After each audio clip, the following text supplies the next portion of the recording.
Good evening, friends. Hello, everybody. Grab a seat. I'm going to stand right here where Pastor Whitley asked me to stand from.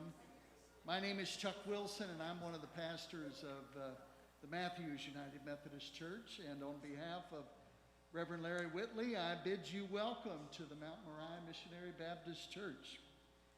Pastor Whitley is the pastor of this outstanding church, as well as a commissioner for the town of Matthews. Friends, again, welcome to our 12th Community Forum on Racial Bridge Building. Now, these forums were started by pastors right here in this community, and they date back to October of 2016, immediately following the riots that occurred here in Charlotte. And though our first forum was planned long before the disarray in uptown Charlotte, the forum did provide some needed salve to the wounds of our community.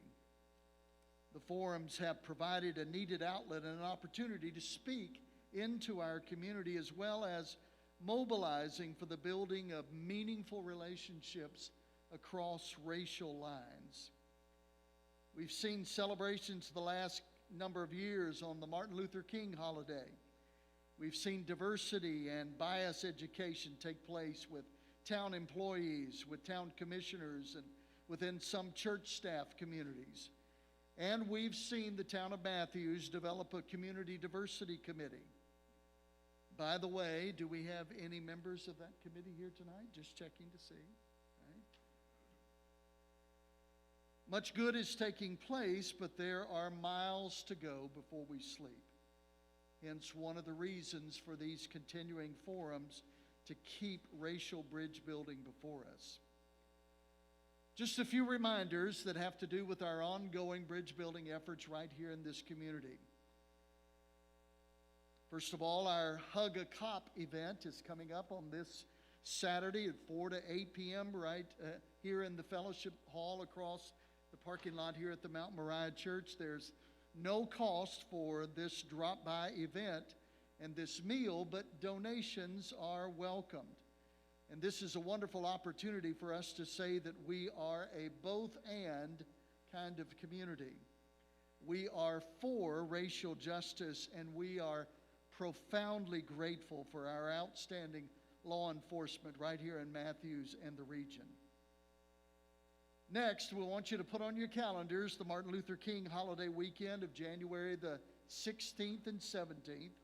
And our activities will include a peaceful march on Sunday afternoon, the 16th, and a commemorative worship service at 10 o'clock on January the 17th, right here at Mount Moriah. And as always, in that service, we announce our annual recipient of the Martin Luther King Student Scholarship for a student right here in this community. And then we want you to put on your calendars our next community forum for February the 15th at 7 o'clock. That'll be our 13th. I want to say a very special thank you to the congregations that are supporting this evening. Mount Moriah Church, the Matthews First Baptist, Cross and Crown Lutheran, Matthews Presbyterian, and as I mentioned before, Matthews United Methodist. Now, if you would, pray with me. We give you thanks, O God, for life and love and faith and community, and especially a community called Matthews, the people that love it so. We also give you thanks for men and women that serve so deeply, especially these town commissioners. Thank you for what they do and how they keep our community in places so that it might shine forth your great love. Give us hope tonight. Give us purpose. And help us, oh God, to dig deep into places that we might see good emerging, healing occurring. And for all of this, oh God, we give you thanks. Amen. Now tonight, it's really my great pleasure to introduce to you once again Tanya Rivens. Tanya has been our moderator for all of our community forums on racial bridge building here, except for one. So join me, if you will, welcoming Tanya to be our guide for this evening. Tanya?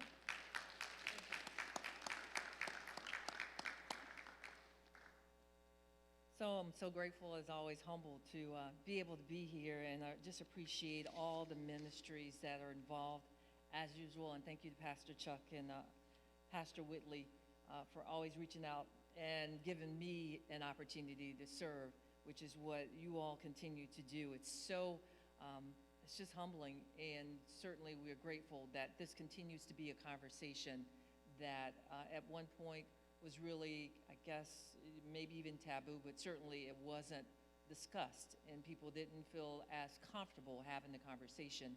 And the fact that the dialogue continues, and the fact that you all are doing it here in Matthews, I've said it many times that Matthews, the town, has really set the bar high, and I wish more towns would do the same. As someone from a small town such as Cornelius, it's my job now to introduce the panel, and once I do the introduction, we'll come back and allow you to do your opening, which is for 2 minutes, and then we'll get started with the questions. So starting with Mayor John Higdon, Town of Matthews, everyone. Mayor Pro Tem Renee Gardner, she's unable to attend. I have a statement from her that I will read. Also Commissioner Kim McCool, Commissioner John Urban, Commissioner Larry Whitley, Danielle Burnham, Gina Hoover, and Mark Tofano. So let's give them all a round of applause.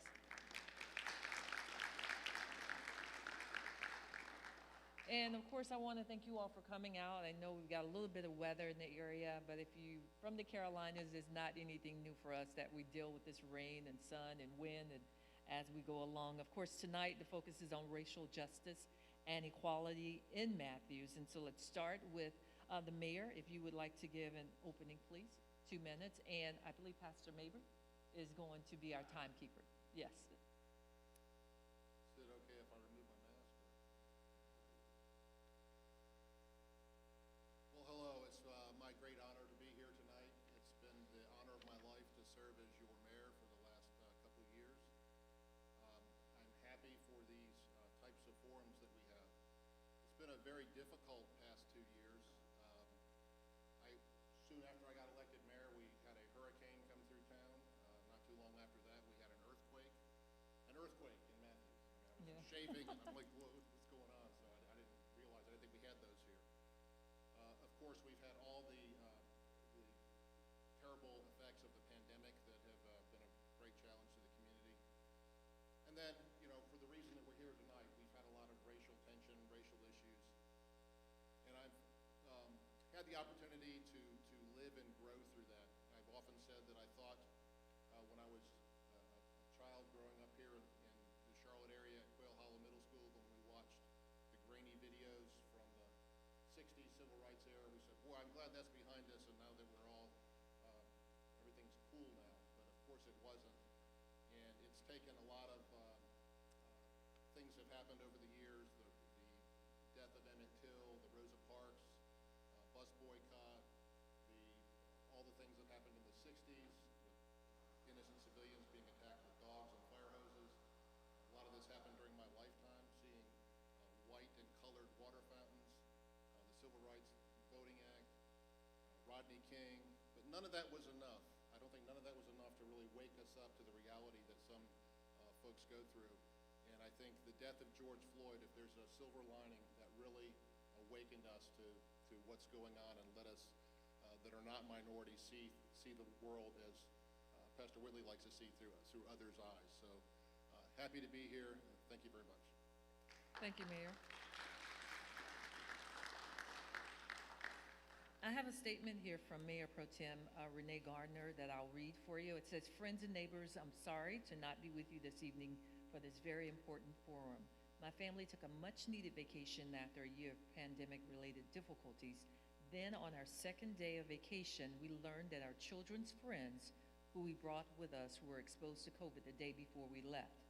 Although we're all feeling healthy, we're also taking precautions from community spread. 2020, my first year on the board, has been exhaustive in many undeniable ways. We had a tornado touch down in downtown Matthews. Then a few weeks later, tremors from an earthquake. The pandemic started to stretch local hospital capacity. Then our conversations turned to the murder of George Floyd. With the hardships, we had policy successes. We kicked off our term working with Charlotte-Mecklenburg schools to fix the chasm created by segregationist charter school legislation. We had, I think I mispronounced that, chasm, but let me keep reading. We had lengthy discussions with the police, resulting in the application of 8 can't-wait practices to local police departments' community policing program. The chief formed a Matthews Police Advisory Committee, giving a direct connection between the police department and the residents of Matthews. Also this year, for the first time ever, Matthews recognized Juneteenth as a town holiday, largely in thanks to Mayor Higdon and Commissioner Whitley. Thank you all for that. We're taking strategic steps down the path towards a more equitable town. The board must work hand in hand with the community to fully arrive. From town staffing to accessible housing, we have our work clearly laid out before us to make even greater strides. Though I wish I could be here tonight to be a part of this forum, I will continue to make myself available to our community to listen to your ideas and concerns to best represent you. I, Renee Gardner, ask for your vote so I can continue this work during my second term on the Board of Commissioners. And that's from Renee Gardner. She submitted this in her absence, and we're certainly grateful that she's keeping in mind, of course, about COVID and the community spread. So we'll now move on to Commissioner Ken McCool. First, I want to thank Mount Moriah Missionary Baptist Church for hosting this forum and thank all the other candidates for being here tonight. First, I want to say that this has been a very tough first term. We have faced the tornado, we have faced racial tensions, we have faced COVID, but our board's been able to do a lot. We were able to have multiple bias training sessions where we had town staff and elected officials really learn more. That's something I've really brought from this term is learning, listening to folks who don't look like me so I can make decisions that are good for all. I think those are really, really good things. I was really happy that I was able to champion and oppose House Bill 514, which inherently would have segregated our schools. It was a really, really, really good thing that we were able to get on a better priority list from CMS, and we were able to disavow that. I was also really excited that I was able to negotiate $1.5 million in attainable housing for the town of Matthews, one of the largest investments in the town history. That's going to help everyone from our teachers, firefighters, EMS workers, everyone who wants to call Matthews home. You know, we want them to be able to live here. I think these forums where we're able to, talk about race and be open and make sure that we're listening to every voice is super important. Thank you so much. I'd love to have your vote. Thank you. Commissioner John Urban. Good evening. My name is John Urban. Thank you for all attending. Thank you, Larry Whitley, Luke, Chuck, wherever you're sitting. I think I've attended just about all of the forums. And of course, Tanya does such a wonderful job. Again, I've been a commissioner. I've lost count, actually. I think it's about 5th term from this standpoint. 2-year terms seem to go really quickly. You don't only get your feet wet and all of a sudden you're campaigning again, which I think is unfortunate. But again, there's some positives to that aspect. I want to hear what the questions are this evening. I want to hear from the constituents as to what they're looking for. They don't need to hear a politician talk for 2 minutes about me, myself, and I. I mean, if you've liked the way the town has progressed over the last 10, 15, 20 years, it's because of the steady leadership of the mayoral folks, from Lee Myers to Jim Taylor, Paul Bailey, and now Mayor Higdon, and the board. And the critical thing here is that there's consistency on the board. And when we turn over an entire board, we kind of struggle for a couple of years before we get our legs back under us again. But this is going to be an interesting campaign season. We've got incumbents returning, but we actually have more seats open for people to look at some new, wonderful people that are looking to do public service. So I thank you again, appreciate it, and look forward to hearing your questions.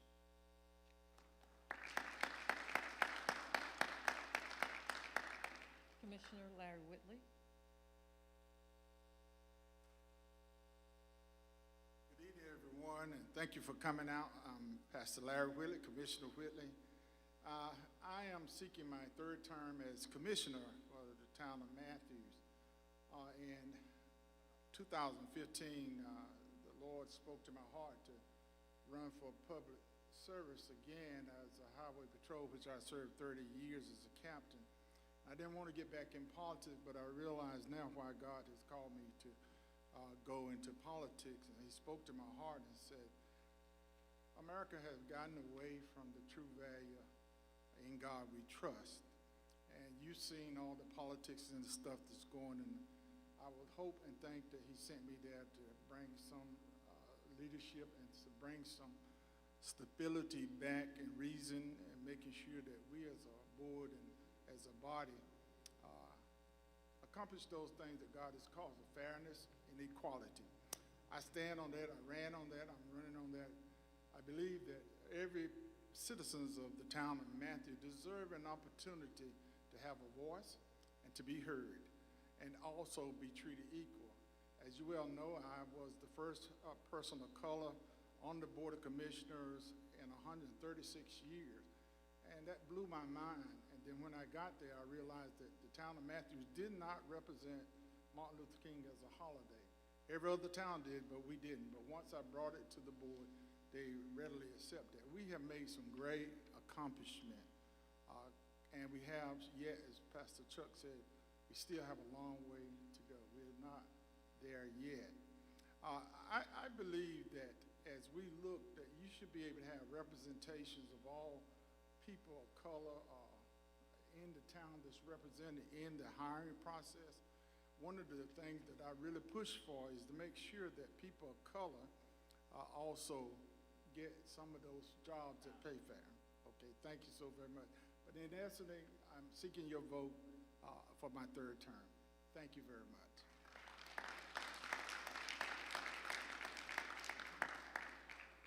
Miss Danielle Burnham. Hi, everybody. Thanks for letting me speak. I just want to start out by saying I am not a politician. I don't know,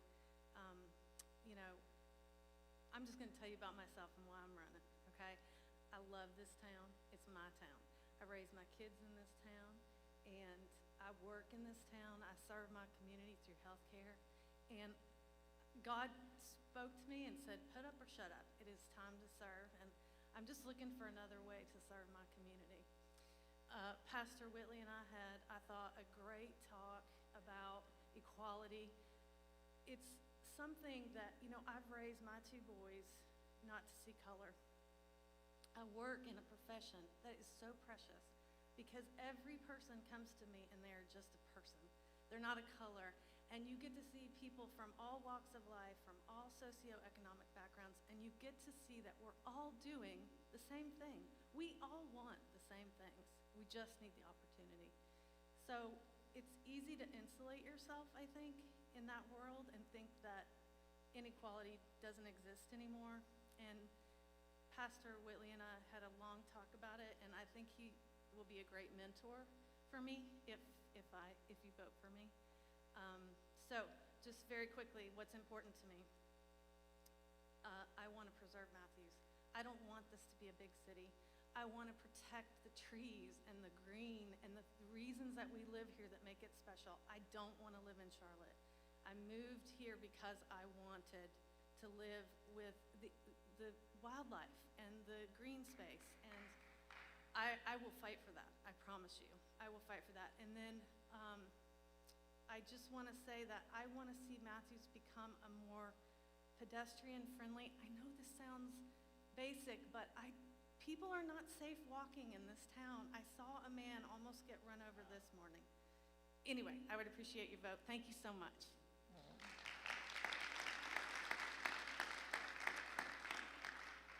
Gina Hoover. Hi, my name is Gina Hoover, and I'd like to thank everyone for coming out tonight. I really appreciate it. I'm running on fiscal responsibility, transparency in government, diversity, to improve our transportation, and to protect our green spaces. A little bit about me is I'm a Matthews native. I married my high school sweetheart, and we have a son named Cameron who's married, and we have our first grandbaby, and we are expecting our second one in January. And forgive me, but yes, I am a proud grandma, and this is my grandbaby. And so, so I'm just happy to be here, and I would love to talk to anyone after this meeting if interested, and I would love your vote in November. Thank you. Thank you. Also, Ms. Hoover, your grandbaby is adorable. Thank you. Now we'll have Mark Tafano, please.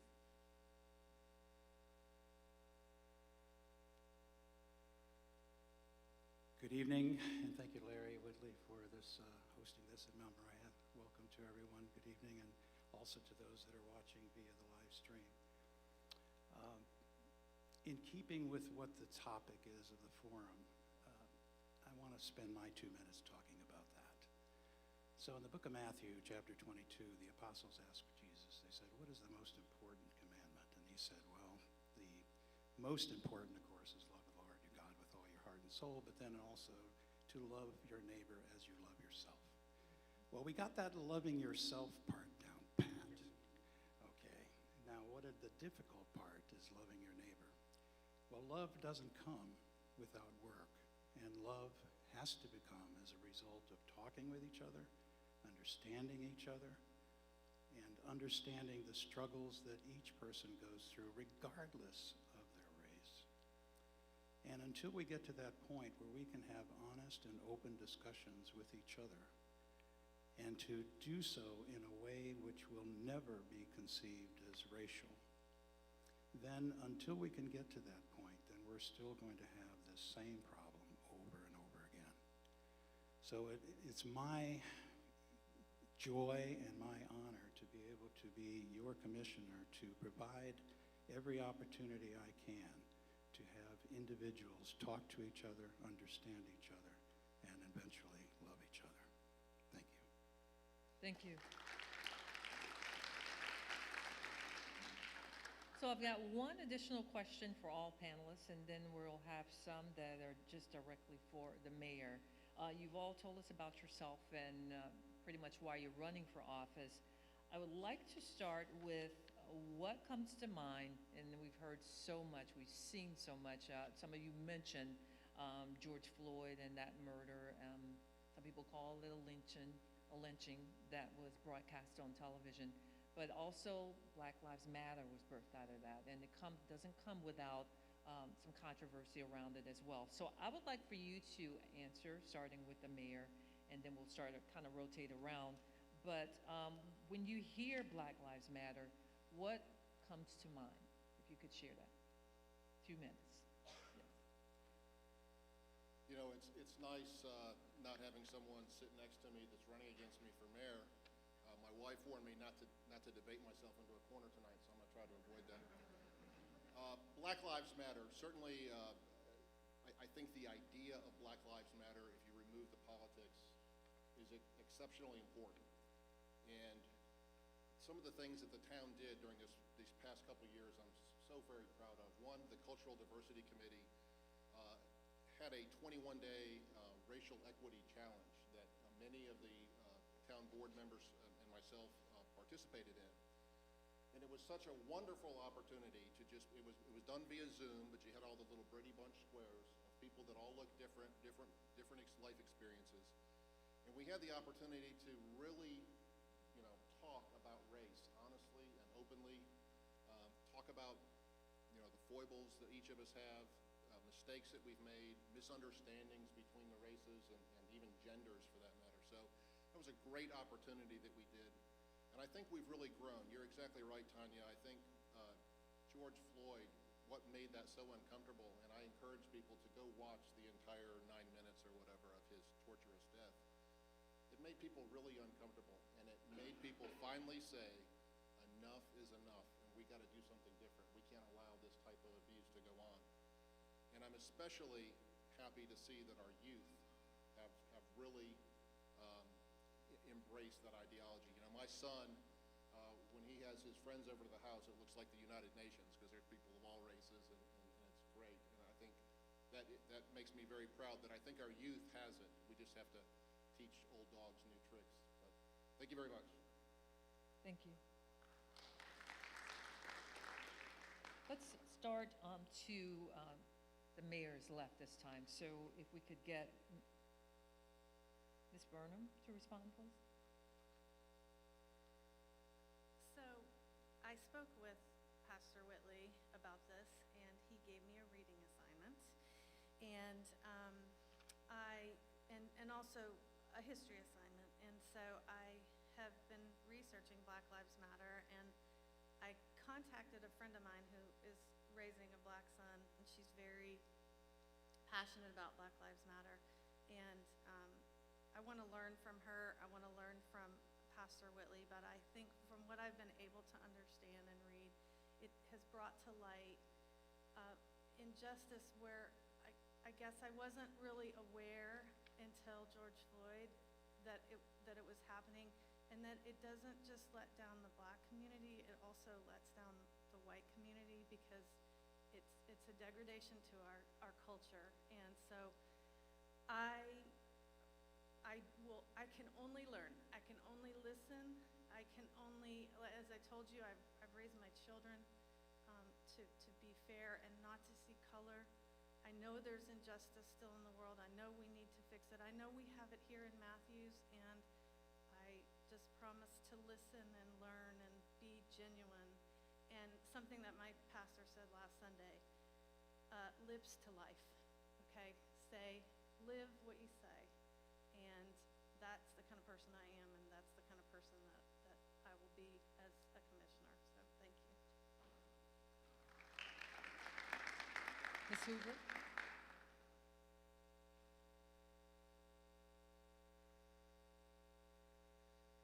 George Floyd, best way I can describe that is awful, should have never happened, and people should have been held accountable. Just the best way I can go with that. You've heard the expression that you don't judge a book by its cover. I believe that applies to people as well. I raised my son. You don't judge people by their color, you judge by their character, what's on the inside.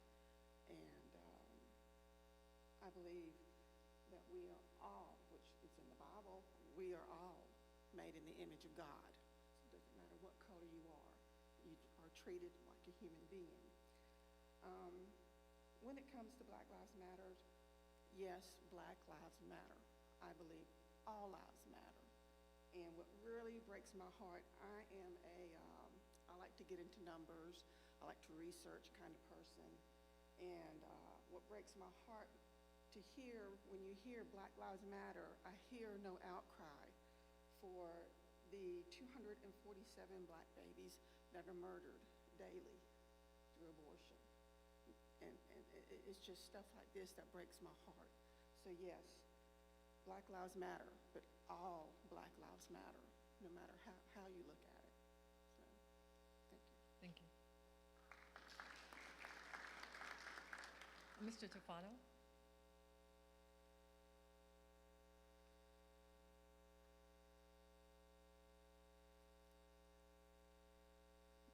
There's many people that are in sincere disagreement with the tactics of Black Lives Matter. We need to address that. What it is we've all known and been in our lives where we've had people that you're just not listening to them over and over. We've had children that have had that happen.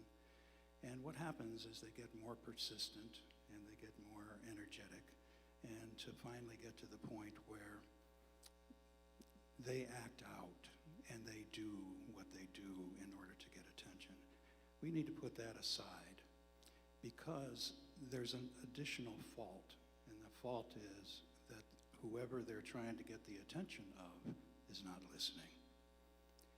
So we have to get to the point where we put the politics and the methods and all of that behind us and say, look, we've got a group of people here that are screaming and nobody's listening. And we got to get to the point where we start to listen, not just hear, but to listen. So I want to take this opportunity again to say that if elected, I will take every opportunity I can to make sure that we not only hear, but we listen. Thank you. Thank you. Commissioner Larry Whitley, please.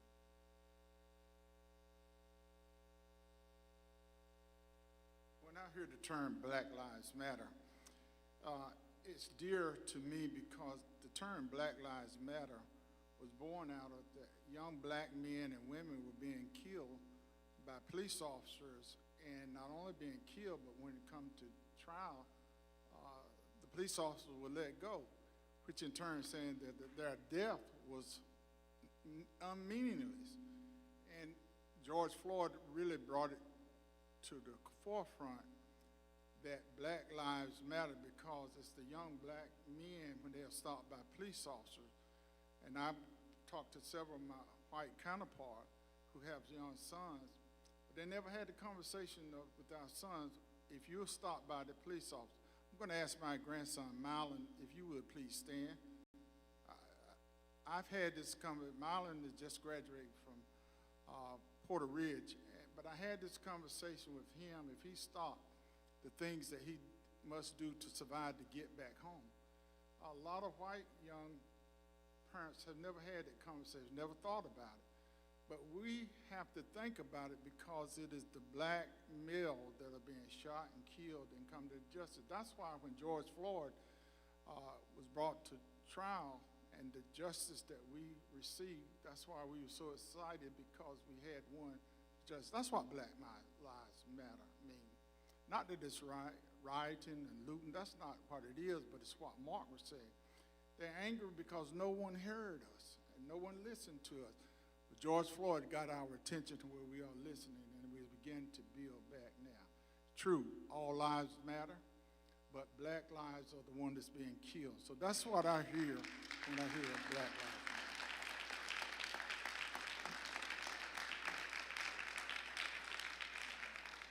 Commissioner McCool? Oh, I misread Commissioner Urban. I apologize. So I was disgusted by these contrasts because, to Larry's point, Black Lives Matter as a group, as an ethos, as an individual, as a human being, makes a lot of sense. But then there's Black Lives LLC, which I think, well, I don't think, I know they co-opted that lingo and turned it to rioting and violence, which we should all abhor. And they did it in the sake of saying, well, it means for Black Lives Matter, but that's not the way you do it because you're going to turn off as many people as support you as don't support you, and you incite violence from that standpoint. And I'm very confused by that. I mean, I'm very confused by if Black Lives Matter, why do we have 60 and 70 young children in the southern side of Chicago shot every weekend? So it's like we're picking and choosing. I'm really confused by all of this. I mean, I think the George Floyd incident definitely rose the cream to the top, and everybody got his attention there, but I think a lot of people co-opted that whole situation and not to a betterment. I don't know that government is well, unlike Ronald Reagan, I don't believe government is the answer by any stretch of imagination, but I think what you're doing here in the churches is where it has to start, and I think Larry and I think Chuck and even Luke will say that the most segregated time is on a Sunday. So the opportunity is, I really think that God and church needs to be more imbibed in this thing, and I'm more libertarian at heart.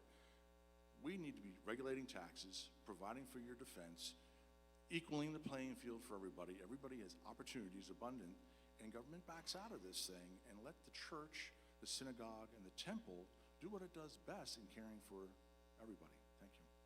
Thank you. Now, Commissioner McCool.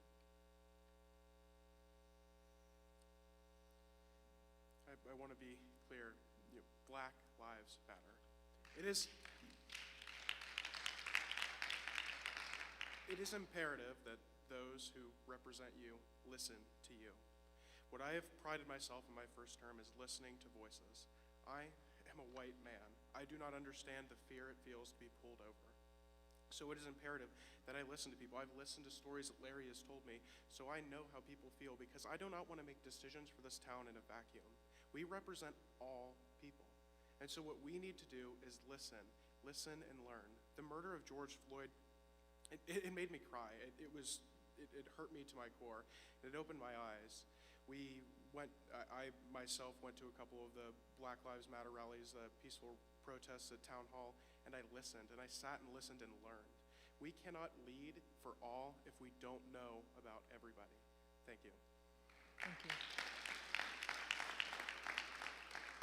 So just a quick reminder, as the candidates are making statements, there will be an opportunity to ask questions and to kind of voice or whatever you may have reaction after we get through all our questions, just to make sure. I didn't lay any ground rules, but just to kind of be aware you will have an opportunity to ask questions.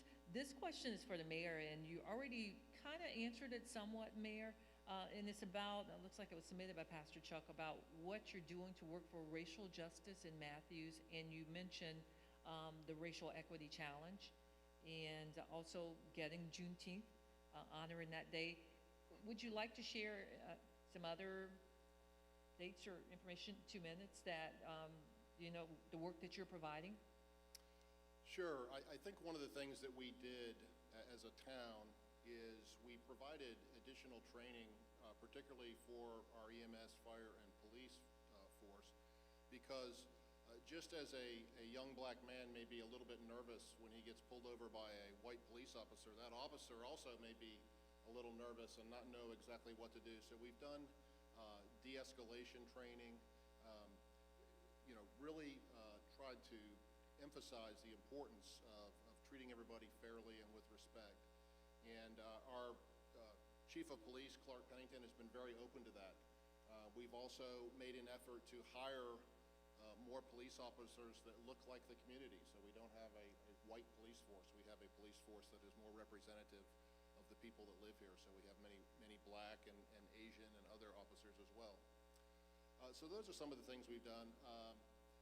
Just to follow up on some of the Black Lives Matter protests that we have had in town, those, if you can get away from the name, whatever the connotation that has, those have been very peaceful, respectable things that have occurred here in town. I think they've been overall very helpful for people to learn.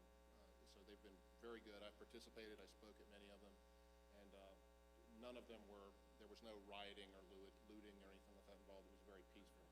So, thank you. Thank you, Mayor. And I think that speaks to your leadership, because certainly people have felt comfortable and not threatened to be able to have these type of events.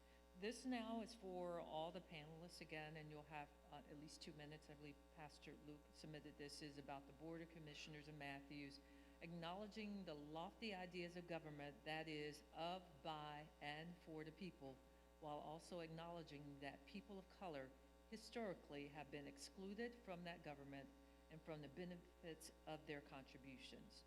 So how can the Board of Commissioners acknowledge this and still lead and govern? And hopefully that question is clear to everyone. We'll start with Commissioner Whitley.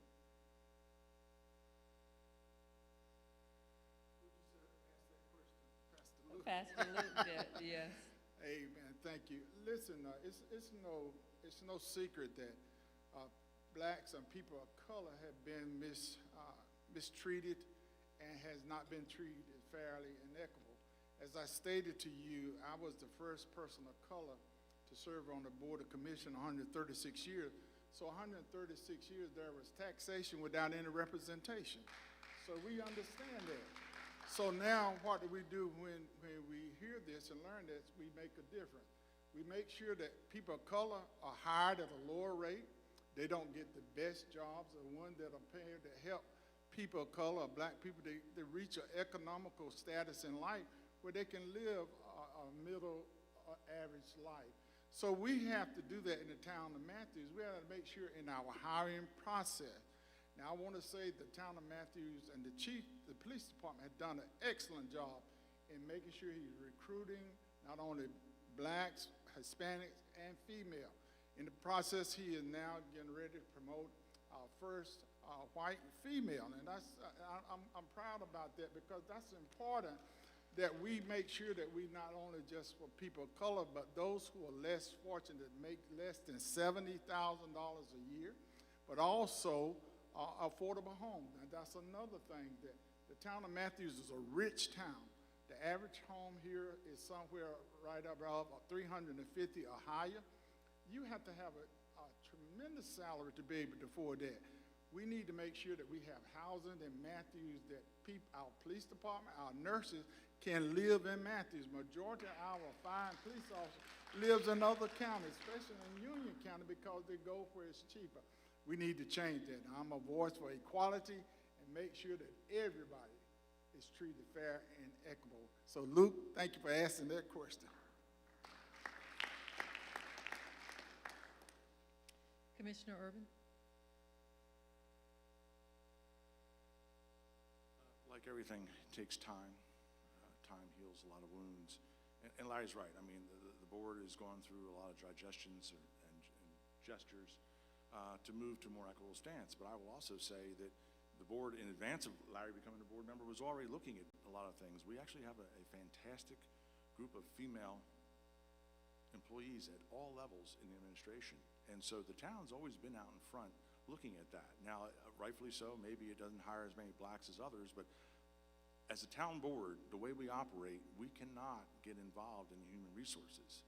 We as a board can suggest, we as a board can say we're looking for diversity and equity and equality issues and sort of imply that and make the town manager accountable. But as a town board, it's something that new members will find out very quickly. The town manager runs the town. He works for us, and he runs everything on a day-to-day basis. But it's confounding again, because at the local level, I think all small communities do a really, really good job of imbibing their community and listening to their community. I think the failure is when you get to the state and federal level, because it perplexes me to no end that the same state officials keep getting reelected, the same federal officials keep getting reelected, and the same things keep occurring over and over again, right back to 1960s. So I put it upon the citizens and the voters. There's where the change has to be, because the federal government and the state government is so entrenched, we keep getting what we always get. And unfortunately, the locals know how to rule best locally, and Big Brother at the state and federal level continue to put their thumbs on us to be able to give us the latitude and longitude to be able to successfully run our communities the way we know best. Thank you. Thank you. Commissioner McCool?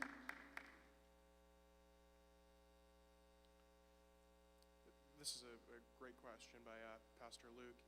What we have to do when we are governing is to listen. I was going to be a theme of the night is listening. We have to keep listening. We live in a community where folks feel like they are left out and left behind. We have to make sure we're reaching out to those groups, not just sitting at our desks waiting for them to come to us, but reaching out and listening and making sure that their voices are heard. It is our job not to live in a bubble, but to reach out and go to the community and make sure we're doing what we should do. We should represent all. I mean, we live in the South. We need to make sure y'all means all. It's pretty simple. Thank you. Ms. Byrne?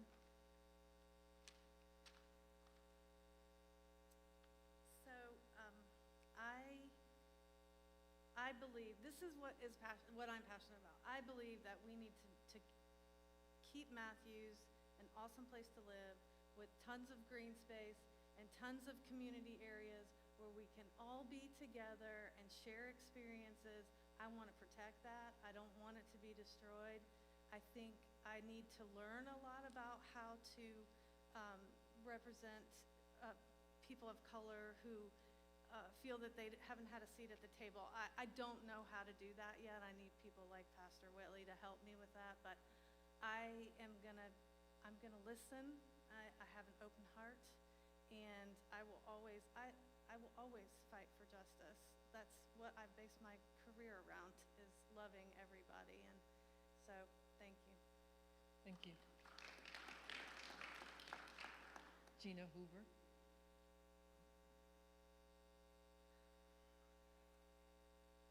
I'll be the first to tell you that our history here in America is not, to be proud of, but there's really nothing that I feel, the past, that's the past, but let's learn from it, let's move forward.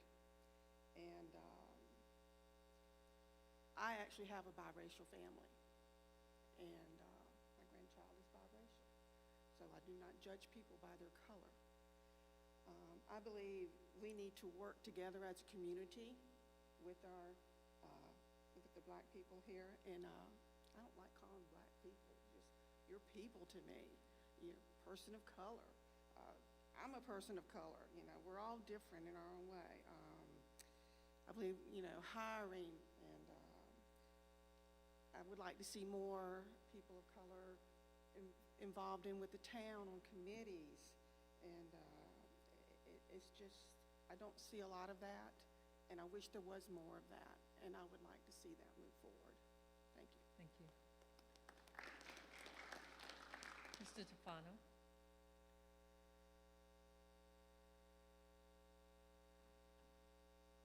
After hearing all the speakers, if you could not start the time yet, could you rephrase that question, please?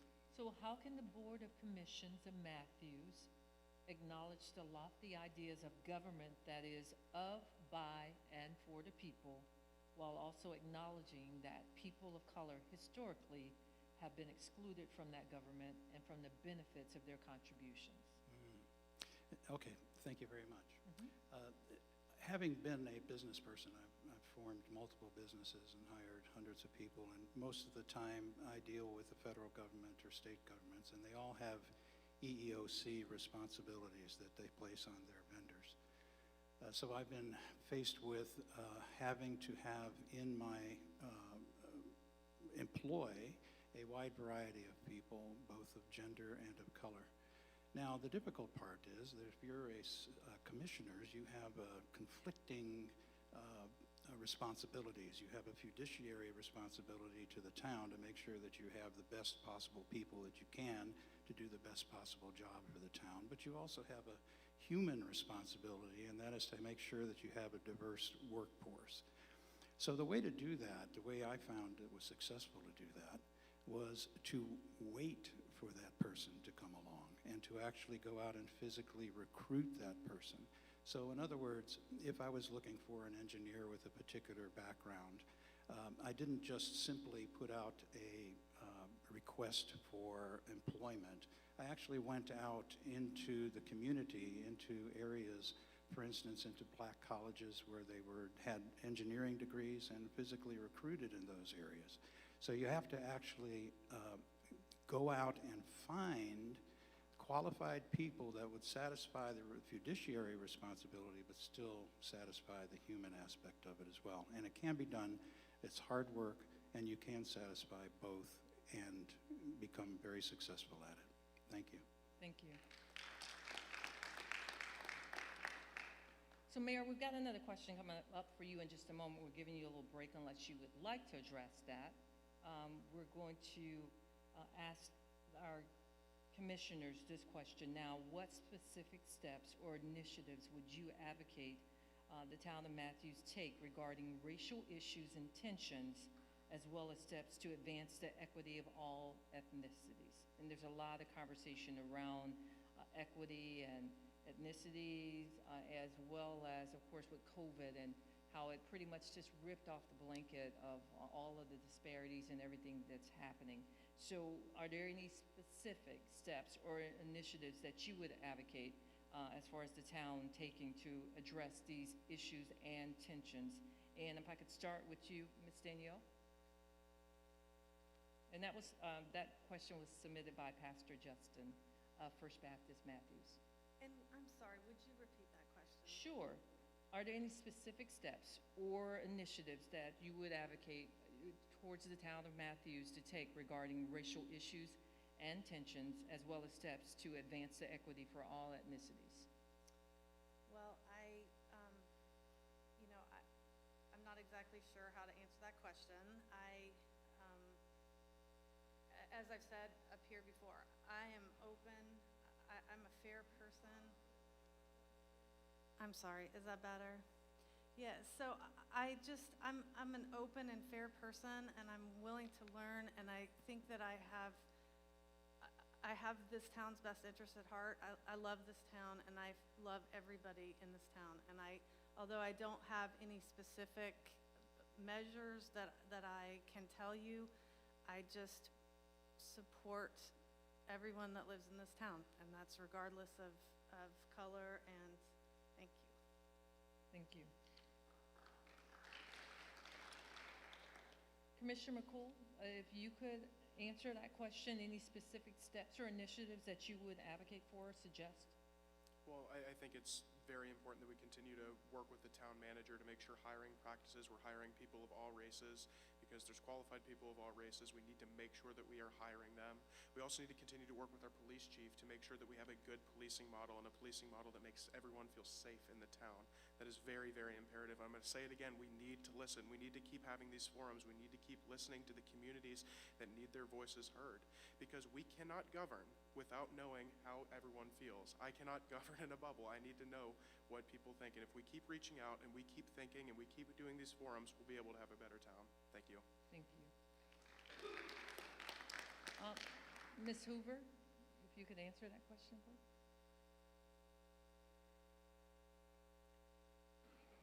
Well, the only thing for me is just really to meet with the community, or the black community here, and speak with them, what their interests and needs are, and to hear from them.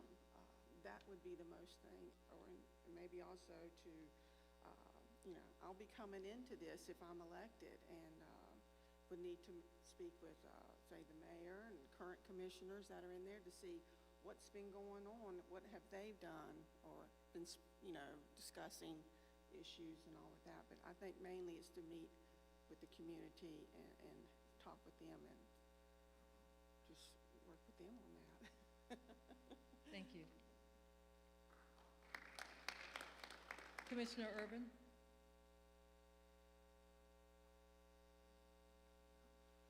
So the mayor and Commissioner McCool have indicated that we've some policies in place and we continue pushing forward. The board has given direction to the town manager, and we're making efforts there. Takes time with those efforts. The interesting thing is we keep talking about, well, we'll just go out and recruit, and rightfully so, we do a recruiting program. But we've, as a board, talked about that and going out and seeking. The question is the dollars and cents. Where does it become fiduciarily a problem where you're spending $250,000 to find someone making $70,000 a year? So there's an issue there. We do that. The other issue is everybody says, well, we want to listen to everybody. We want to listen to everybody. The real honest truth is, okay, we have coffee with a commissioner, meet the commissioners, we do forums. I think the church aspect of this, you need to continue pushing on this level, because from a town standpoint, there are Monday nights where this crowd is unforeseen. There are Monday nights where there's no one in the audience except for one or two people. I'd be more than happy to disclose all my emails to anybody over the last 2 years, and I may have gotten a half dozen emails regarding racial issues in the town. I don't get emails, by God, you've got to do something, whether it's about taxes or whether it's about the police or whether it's about racial equity. So it starts at the level of the constituency. If there's really an issue out there, you've got to push hard on those buttons, because frankly, and I don't know, maybe the mayor can attest to it, he probably gets most of the emails. I don't get those kind of emails where people are completely outraged. Tax season comes up, the budget, we get the usual suspects. And they're very concerned citizens. They take us to task and we go through that. But I don't get the anger about these issues. I think the board is heading up these issues proactively for the town constituents, but I'm just not getting it from the constituents themselves. So I implore you, if you really want to get involved, get involved. But like I said, lots of nights there's nobody sitting in the audience. Thank you. Mr. Tofano, if you could answer that question, followed by Commissioner Whitten.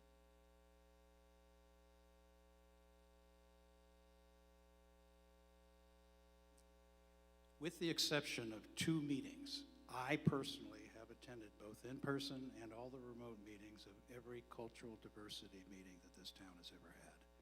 I can say with certainty that I've attended more of those meetings than everyone sitting up here on the dais combined. Now, here is the issue. The issue is you are coming to us in this forum. That's not the way it should work. We need to come to you. So in other words, Mark Tofano as commissioner would be out there knocking on doors in the neighborhood saying, hi, My name is Mark Tefano. I'm here to listen to you and try to understand what it is that your difficulties are in this town. And I will do everything I can within the parameters of a commissioner in order to do that. So it's a proactive situation. It's not a reactive one. You have to go out and work for it. And I am just the person to do that for you. And thank you very much. Thank you.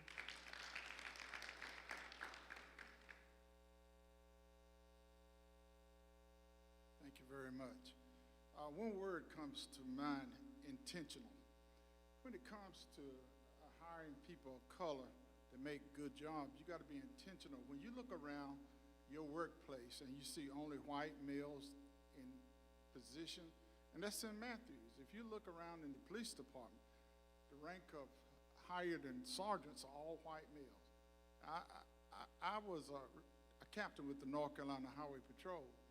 You got to have some people of color that are intentionally, as Mark said, you got to recruit. Now, we haven't had a recruiting program. We're now just budgeted some for that. But you got to intentional when you look around in the town of Matthews, and you have 100 and some people that's making over $70,000, and only one black person making 170. There's something wrong with that. It's got to be intentional. And it's there, but you got to look. You got to look. You can't say that I haven't seen anything or nobody's come to me. So that says to us that I am the voice that I got to speak for those people who cannot speak for themselves or do not feel like they have an equal opportunity to say, listen, why are y'all not hiring some of us? Why are we not making these jobs? Why are we not making lieutenants and captains? And that's what you have to do to make sure, and we are in that process and we are working towards that process. That process have not developed yet. I have a lengthy conversation with my counterparts and the mayor.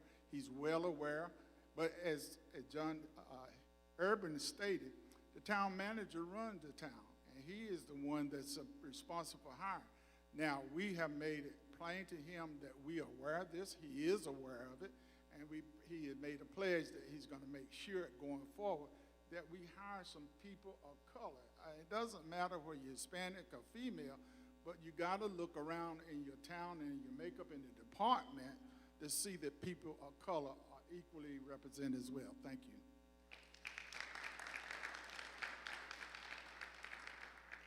So, Mayor, if you would like to address that question, there are some additional specific steps or initiatives to advocate for the town of Matthews regarding racial issues and tensions. And then I have another question for you as we roll on to the next step. Sure. The only thing I'd like to add, I think previous folks have commented pretty well on the issue. One thing that you have to realize, and we had an attorney come before the town board and tell us, you know, the old days of affirmative action are over. We can't, as a town, go say we're going to hire, you know, 5 black people and 6 Hispanics and an Asian person, and we're going to disregard anybody that's white that applies for these jobs. That's not allowed by law. However, to Pastor Whitley's point, we can be intentional in how we recruit people. And I don't want to get into racial stereotypes, but you don't go to a rodeo and try to recruit a lot of people of color for jobs at a rodeo, which are, you know, 98% white. So what we've done as a board is set aside a substantial amount of money to increase the way we recruit folks and to cast a wider net. And so we're not only going to traditional venues like WBT radio, but we're going to urban radio stations, and we're going to, you know, Hispanic magazines and things like that. So we're casting a wider net to be more intentional to hire people that otherwise may not be aware that we're even hiring. So that's one of the things that we've done that I've supported and the board has supported. So I wanted to bring that to your attention. And I did see hiring notice in Q City Metro, now that you mentioned that. Q City Metro, Very there's a good. good Yeah, that's example of that. African American online publication. So kudos for that. So in terms of racial equality, what is one program you believe is working really well? And what program would you say isn't working well? And what would you do to change it? And that was submitted by Pastor Brooke Seaford, Pastor Brooke of Crown Lutheran Church. And 2 minutes. Okay, Please. thank you. One of the programs that's not really part of the town, but Pastor Whitley started with Pastor Chuck Wilson is a program where people of color and white folks get together and break bread with one another and have dinner, and that's been ongoing for a long time. And I think that's worked fantastically. I think one of the comments we made is, oh, you like the Green Bay Packers, so do I. You know, we realize we have a lot more in common than's different. Everybody wants a picket fence and a home, and we realize that we don't have as many differences as we do. And I think, sharing a meal with someone is an intimate experience, and you really get to know one another that way. So I think that's working really well. I'm struggling to think of something that's not working really well. Yeah, well, it's really not going smoothly. We have a long way to go. We're not at the end. We want to continually improve. But I'm not aware of any particular program in the town that's doing a particularly horrific job. I mean, everybody's trying to do a better job with regards to racial equality. And again, the Cultural Diversity Committee, I mean, these are really uncomfortable conversations, and it goes beyond race and ethnicity. We've talked about, transgender and sexual orientation and things like that. And these are uncomfortable conversations, and it's good to sit down and talk about them honestly and openly. And I think it's very uncomfortable. Some people cringe, but it's good conversation, and I think we all learn from it. Thank you. Thank you. Mr. Tofano, would you like to address that question? I'll repeat it in terms of racial equality. If you're familiar with one program that is working well, and if you're not, clearly if there's a program you would like to suggest, possibly. Well, the only active committee that I know that is currently in the town is the Cultural Diversity Committee, which is doing an incredible job of exposing all of the commissioners and every branch of government to the difficulties that people of color and of gender have in this town.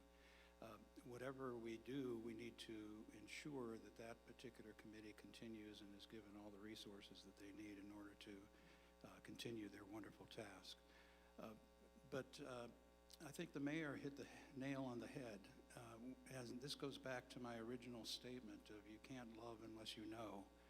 And to be able to be with each other in a personal setting and to get to know each other is really where the love and the respect grows from. So if I were to suggest having some kind of program in place, it would be just that. In other words, to have periodic and regular meetings of the community and of all races and creeds and also of gender, and to sit down and have honest and open discussions with each other. Without that, we're going nowhere. So that would be one of my main focuses. Thank you very much. Thank you for answering that. And again, for clarity, for those who aren't on the board, surely you're familiar with some of the programs, and hopefully you have an idea of a suggestion. So if I could ask Ms. Hoover, if there's any program that you are aware of that is working, and if you're not familiar with it, is there a program that you would like to suggest that would help improve racial equality? No, ma'am, I'm not aware of any programs. Like I said, I will be coming in as a new commissioner if elected, and I agree with Mark. Like I said, I believe we need to go out into the community and speak to our fellow citizens to see what the needs are, their thoughts, and just kind of go from that direction. Thank you so much. And Ms. Byrne? Well, I'm not aware of any program, but I am all for breaking bread.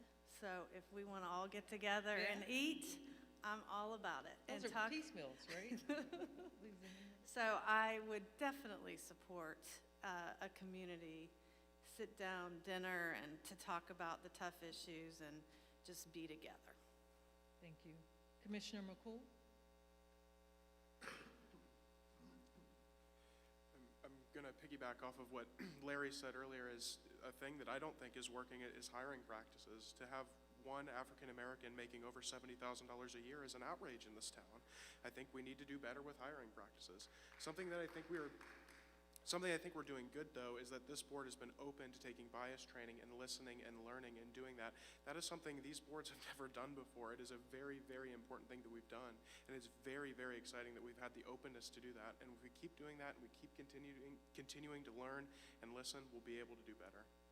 Thank you. Commissioner Urban?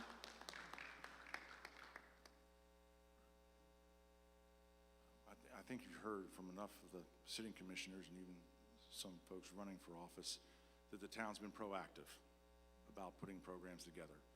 It was 2 mayors ahead of Mr. Higdon that the Cultural Diversity Board came about. So that's over 6 years ago? 6 years ago in place, long before we've had all these tough conversations. So I would put it to you, we as a community, I think, are more progressive than our brethren in and around the area. But at the same time, I don't think Ms. Martha Krause wants me knocking on her door, "Hi, I'm from the government, I'm here to help you." I think, there's a way to create those forums, and I really think it's at the level of the private citizen, the churches, and the community level having those conversations. If you want to invite the board members, that's great. We'd be more than happy to listen. We've gone through that effort, and I'm more than happy to sort of go back at it and try it again. But I think if you can start at the ground roots, build a grassroots organization and have that conversation, we'd be more than happy to be engaged and get out there. But I would say this board, the boards previously, have been very proactive in addressing these things. Some things are very tough to digest and accept, but slowly moving in the right direction, making adjustments, again, working with the staff, and looking at the hiring practice, et cetera. And like I said, we can only dig. I mean, it's easy for everybody to say, just hire more of this, X, Y, and Z.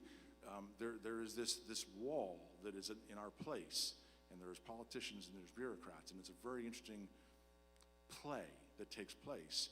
And Larry knows this, and the mayor knows this, and Ken knows this, and it's an interesting dance that takes place. And how it's come about, I don't know, but I think this town has been very progressive and very proactive in implementing things that I think will help everybody. Thank you. Thank you. Commissioner Whitley?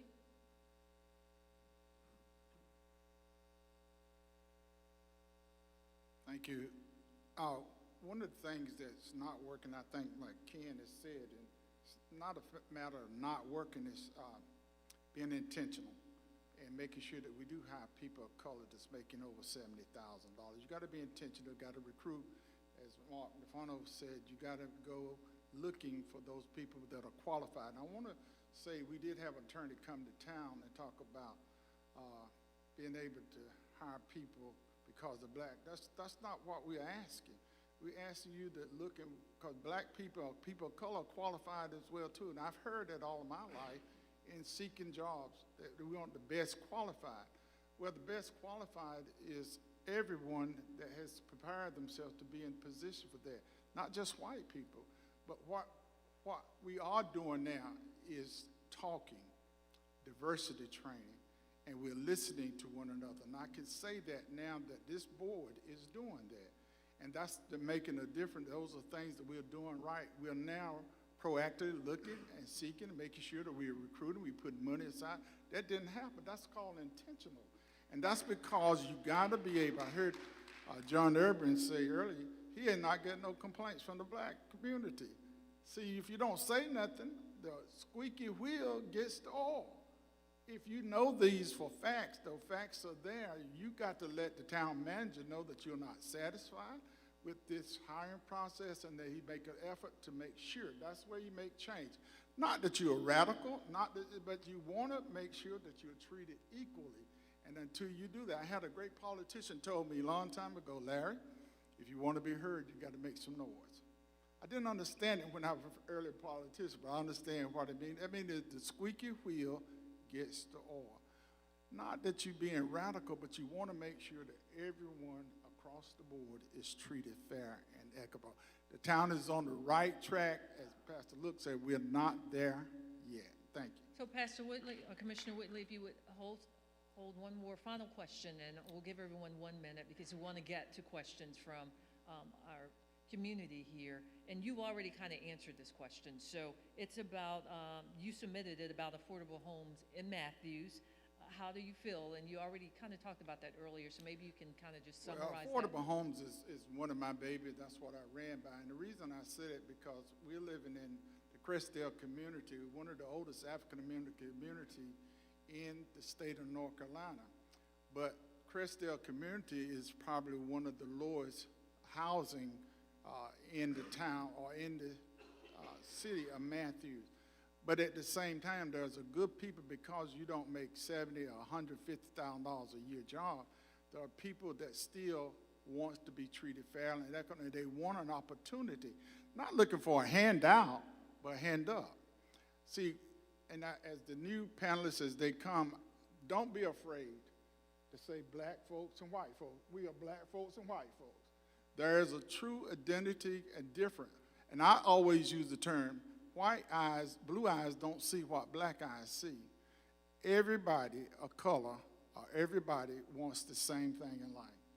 They want a nice home, a good retirement, 3 or 4 kids, a picket fence, a dog or a cat. Black folks want that too. All right, and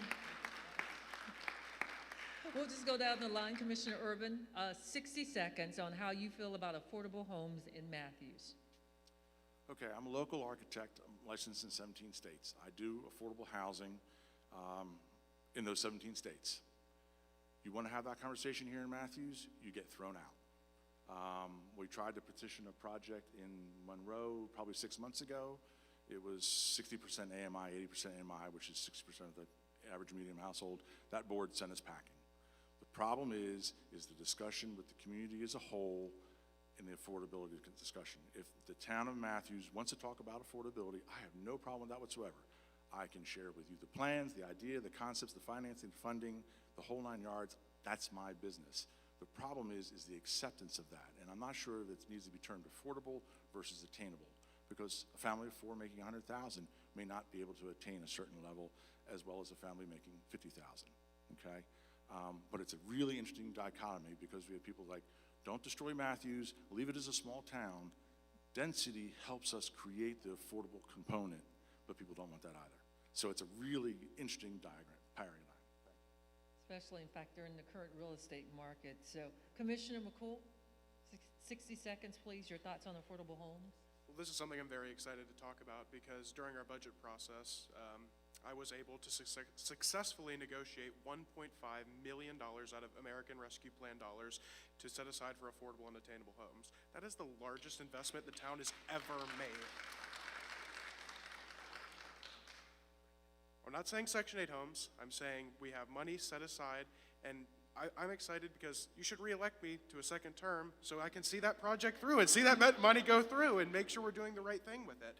You know, we have to work with developers. We have to make sure we're holding feet to the fire to make sure people can live here, because people and good people are leaving because they can't afford to live here. Thank you. Thank you.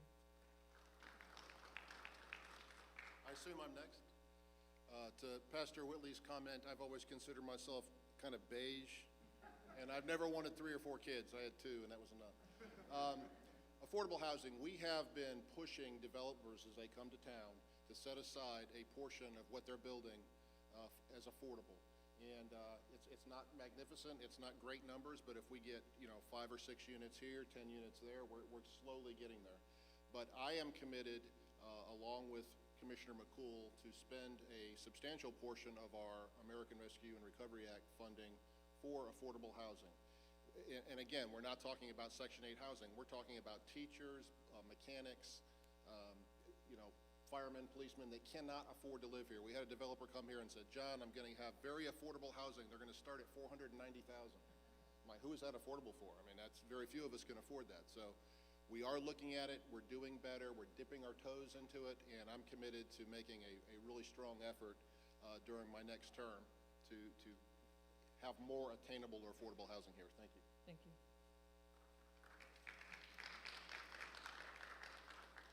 So I am absolutely for affordable housing for the people that live here and work here to be able, the police should be able to afford to live here, teachers. I am absolutely not for high-density housing, okay? I think that there is a threshold where high density brings in traffic that degrades our quality of life, and I am for growth, I'm for smart growth, but am not for a lot of high-density housing. I think it brings down the quality of life for all of us. Ms. Hoover?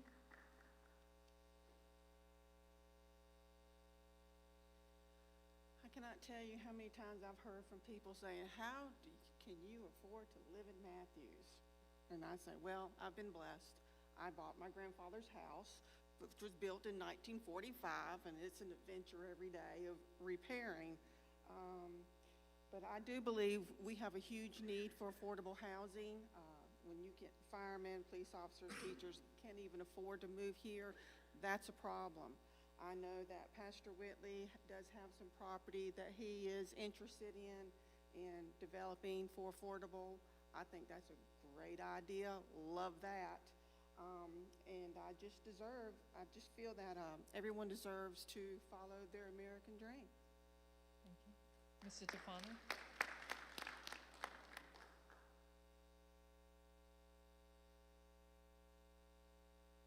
How dare you ask such a complicated question and only give you give 60 60 seconds to answer?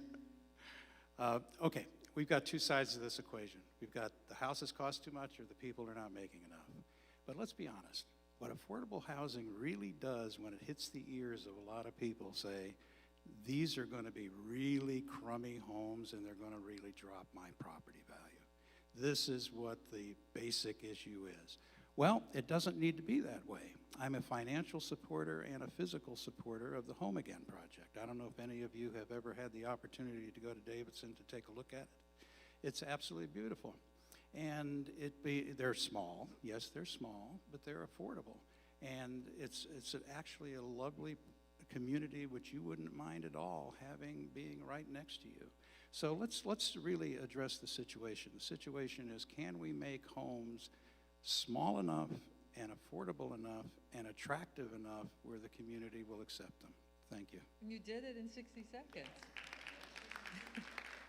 So we're going to switch things up for a bit, and this is where you get to really get involved and ask questions of the crew that we have here. But before we do that, I want to make sure we acknowledge any elected officials that are here. I did see, I'm not sure, Jennifer De La Hart, yes. We want to recognize her, Charlotte-Mecklenburg School Board at large.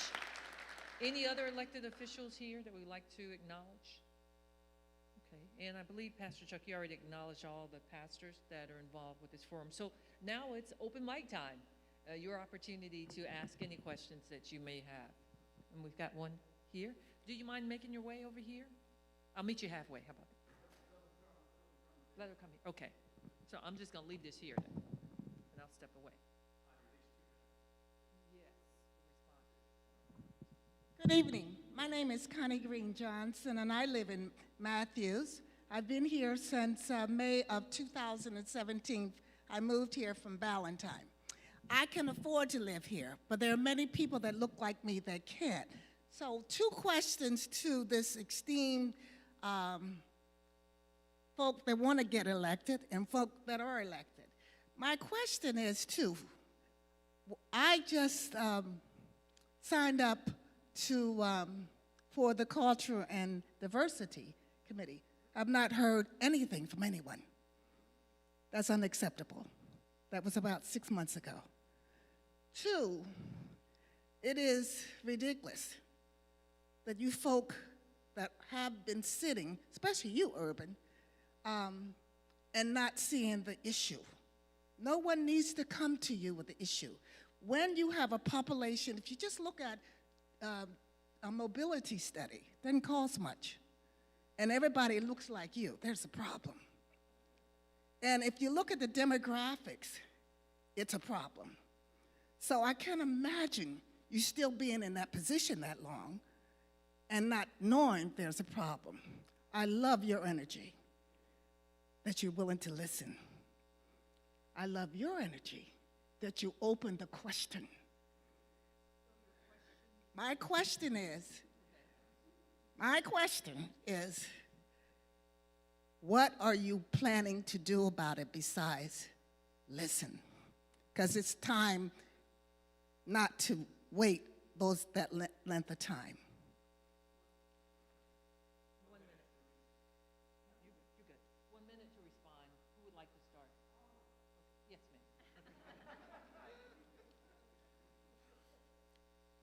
appreciate your kind words. First, listening is important, but here's what we're going to do. We're going to continue to work with our police chief to make sure that we have a good policing model that works for everyone. We're going to make sure that we're going to work on attainable and affordable homes so everyone can afford to live here. If you want to be in Matthews, you should be able to live here. And two, we're going to work with our town manager to work on hiring practices to make sure we're hiring people of color at making higher echelons of money, not making minimum wage jobs, but making good money in this town. That's what I'm going to do. Thank you.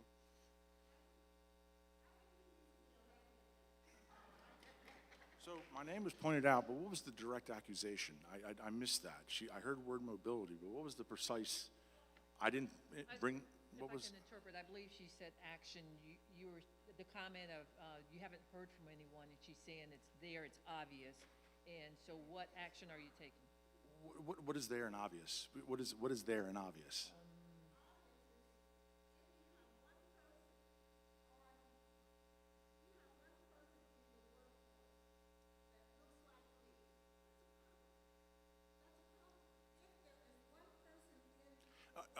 So let's okay. Well, let's hold up. We've only been here since. Okay, so you've been here since 2017. If I get the numbers correctly, the town board, or the town, as a demographic percentages, let's say there's 80%, 75% white, and 13% black, and those numbers somewhere's in there.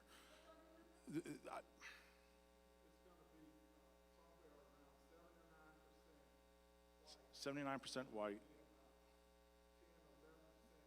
African American, that's right, Hispanic, and there's some Asian influence there. So the town as a whole, okay, for the last 20 plus years has very closely, if not been exactly at those numbers or greater than that demographic. Meaning if you looked at the 180 employees in the town of Matthews, 13 to 15% were black and Mexican, 9% Asian, et cetera, and a huge workforce of women, female, okay? So that's always been the case. What you're asking for is a greater amount than that, and that's what the discussion of the board is for a greater amount of diversity. But to say that we haven't been reflective of the community is a misnomer. The town, for as far as I can recall, has been very reflective of that demographic. Now, why people choose to live here versus someplace else, I don't have that answer, but that's all I can tell you is that we follow very closely as town with the demographic of the town. Does that make sense? Well, Okay. Okay. Thank you. Yeah.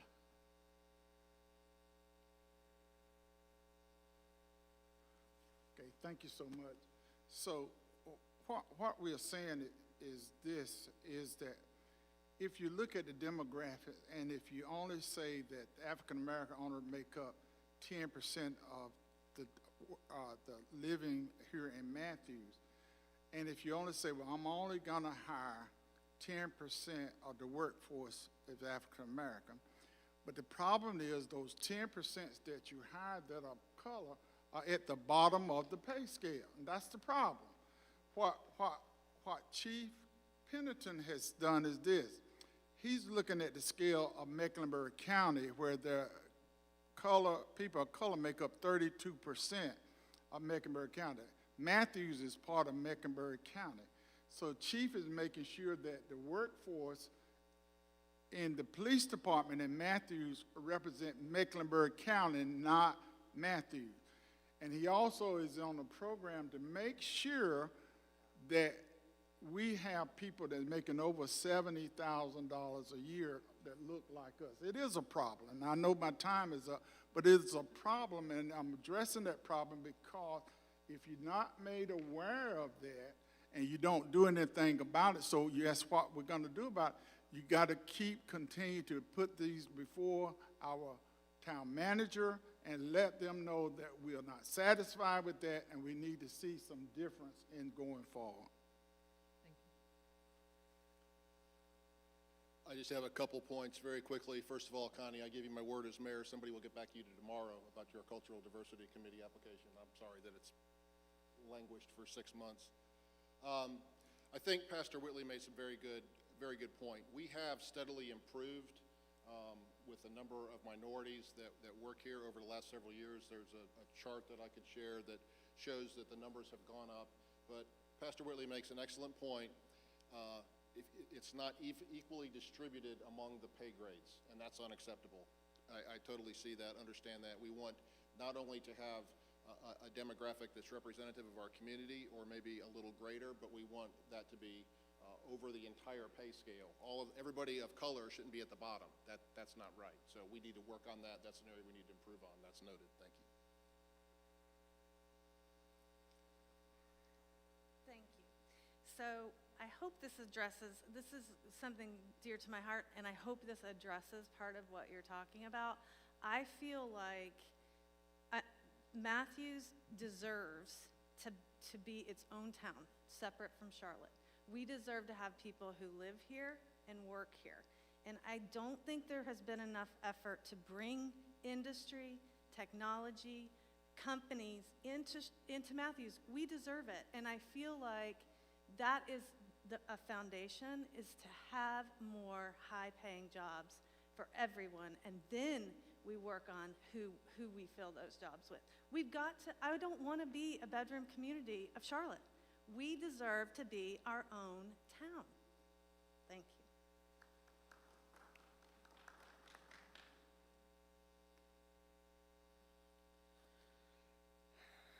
Serving on the board, we are servants to the people. I believe we have to listen to the needs, and instead of just talking, we need to take action as to,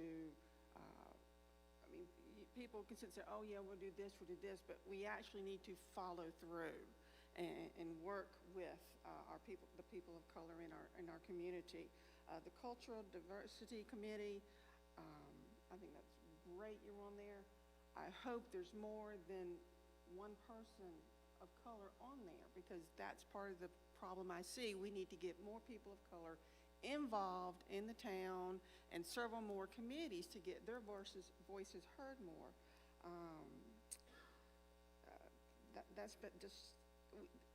I think we need to be more diverse and more representative in this town, and just working to get towards that. It is the issue. It's what we have to work towards.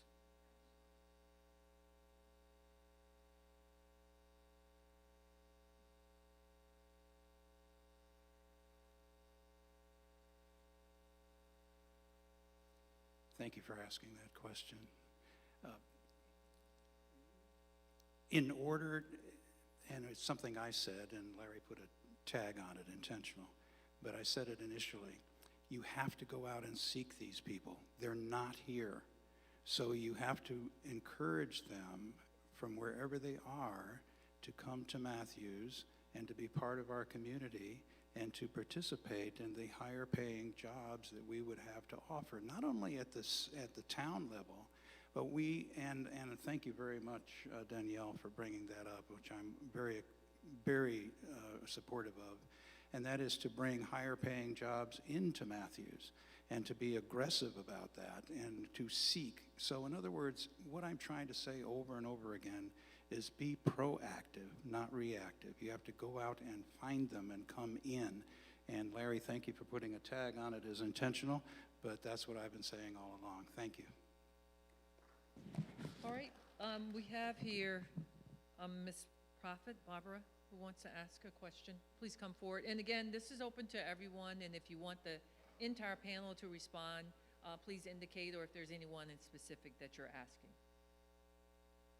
Yes, hi. My name is Barbara Prophet, and of course I live in Matthews. And I am also precinct chair. First, I want to thank you for all your wonderful comments, especially about affordable housing. It's very enlightening to me, encouraging.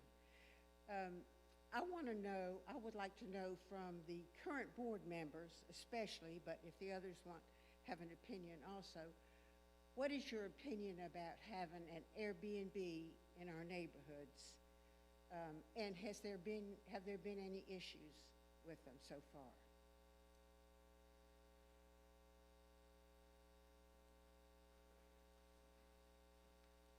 I'm aware that Airbnbs have become a hot topic issue throughout the state, with many communities regulating them.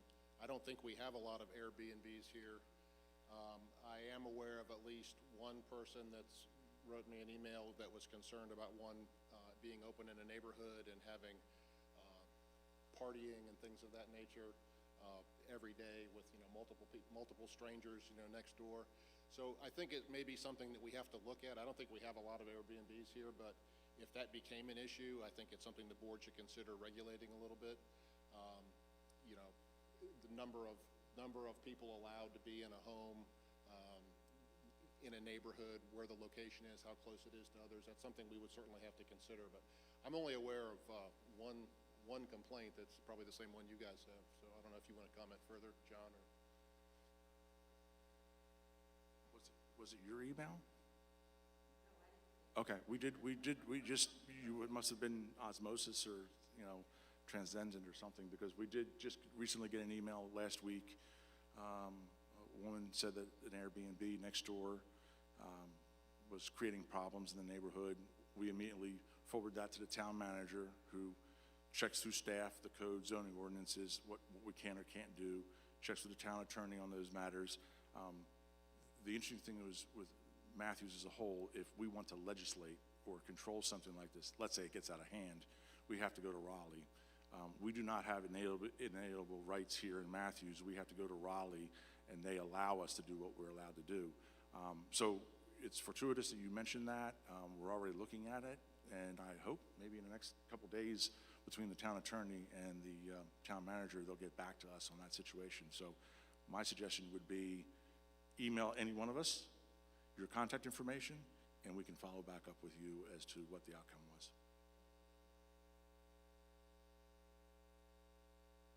Any comment from any of the candidates on this side? If not, any other questions? Are there any other comments? All right, so if not, I just want to circle back to the premise, which is around racial disparity in Matthews. And I actually wanted to go back to one of the first questions. My name is Nate Bivens. I do the sound here.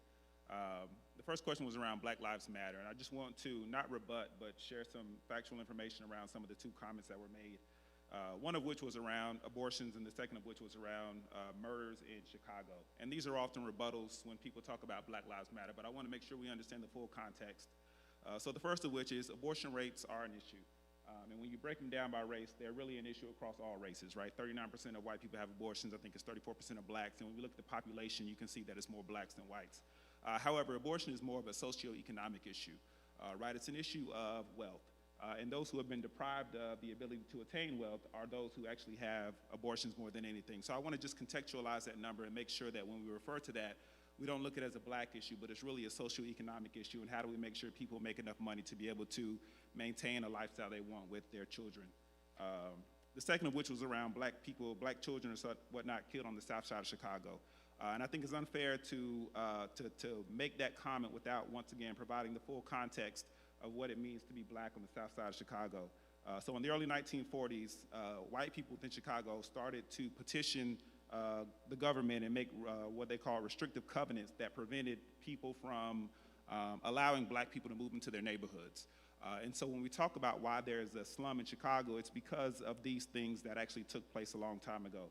From 1940 to 1960, the infant death rate was 16% higher than the rest of the city in this belt. Both low and middle class people struggle to survive here. It's actually become a food desert.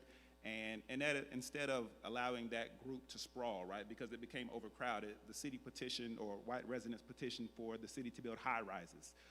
So instead of increasing the space and allowing for the black people to spread out in Chicago, they just built high rises, which now become south side of Chicago, where there's a high crime rate. So once again, we have to look at the decisions that drove to these points, and more than happy to carry this conversation on with you at any other time, but I want to make sure that when you make those comments that you understand that there's a backstory to them both. Exactly, yes, sir.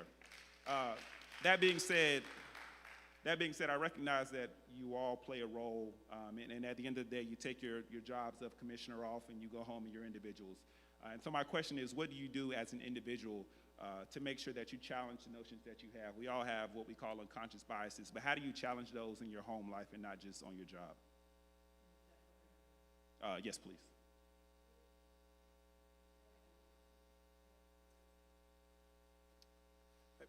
I guess I'll start with something I did before this forum in 2019 when I originally ran for office. Is I went on my own and I took bias training by myself in my room on my computer so I could learn and so I could continue to learn. I think what we need to do is not only as professionals who are serving you as commissioners, but as people and friends and human beings, is making sure that we're listening, because if we're up here saying we're going to listen to everybody and we're going home and we're not practicing that at home, then we're not doing right. We have to practice what we preach. And so I think when we take these bias trainings and stuff, we have to bring it back to our home, make sure we're holding those around us accountable, our family, our friends, loved ones, to make sure that we're living in a equitable society.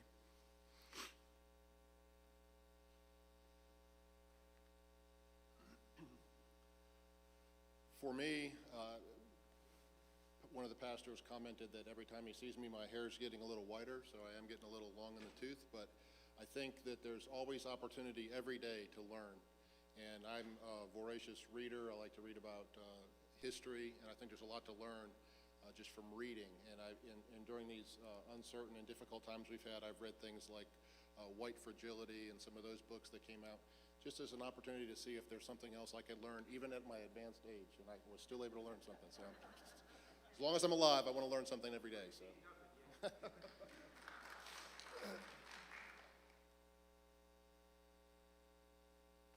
Thank you, Nate. I think what we have to do is pretty much what Mark said.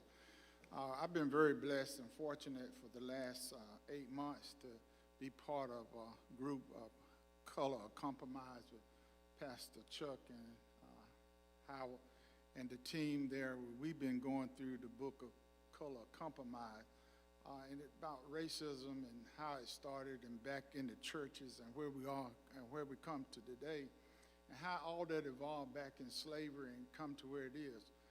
When I talk about, in general, I talk about people of color because I know, and I have been discriminated. I've been called the N-word, and being a state trooper, I was one of the first back in the early 70s. I know what it feels like. I'm speaking from experience, but I learned that what people treated me, I made sure I didn't treat them the same way, Nate. And I make sure that people that work for you, that you make sure you treat them the way you wanted to be treated. So that's what you do at home, break bread together, and we have the great group of making sure that we all are treated fairly and equal. And when we look at each other, we truly don't see white or black, but we see a person that is a person, a human being that feels the same thing that everybody else feels. Thank you. All right, the question is for everyone, and keep in mind 1 minute to respond. So as you can roll up to the podium, please. So I feel like bias is easier to hold on to when you're at home, right? Because everybody thinks the way you do and looks the way you do. I have this great opportunity because I have this awesome job, and I am an ultrasound tech. I scan babies, high-risk babies, and when I go to the waiting room to pick up my patient, I have all of these thoughts in my head, and you prejudge. That's just what you do. I think it's part of being nature, and of being human. And then you get these people back into your exam room, and it's dark, and there's the hum of the machine, and you're looking at babies, and it's such a great opportunity to just touch, have a touchstone in someone that you lives a completely different life than you, is a different color, a different culture, a different socioeconomic background, and you're the same, and you laugh, and you hold hands, and to me, that's where I have that special time to drop my bias. Thank you.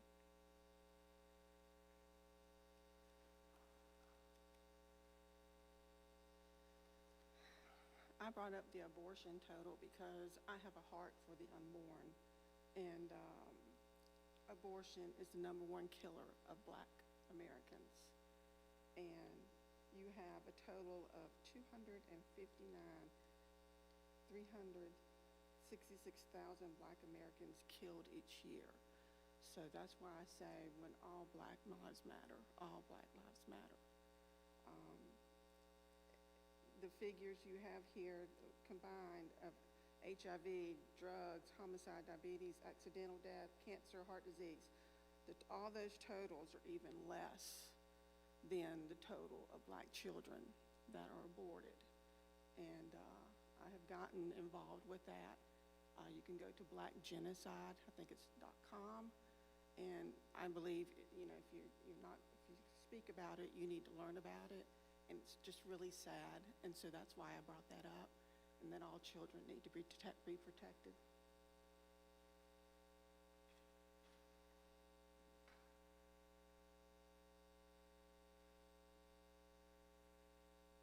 I wish I had John's gray hair.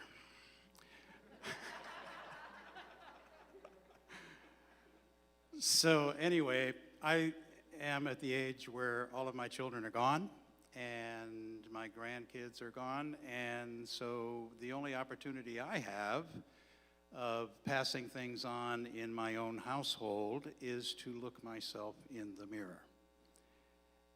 And that's where it starts. It starts with you, and then it goes to someone else. So until we can get rid of this inside of ourselves, we can't possibly find a way to make it to convince someone else.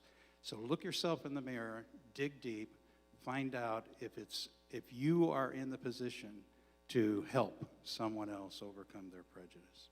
Thank you. So I've got two major influences. One is Pastor David Chadwick, formerly of Forest Hill. It's now Moments of Hope Church.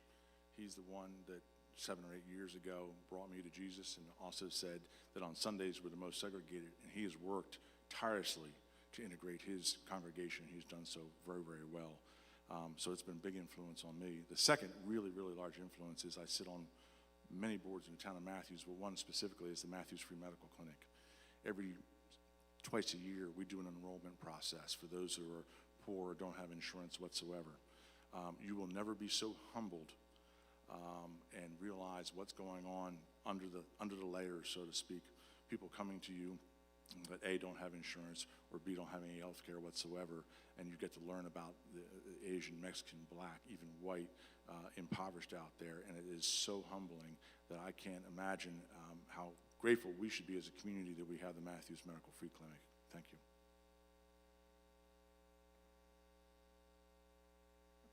More questions? Okay.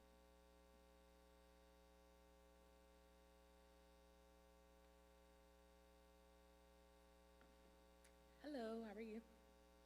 My name is Denisha. I do not live in Matthews. My father and stepmother live in Matthews. I live in Charlotte. My question is for Gina and Mr. Urban.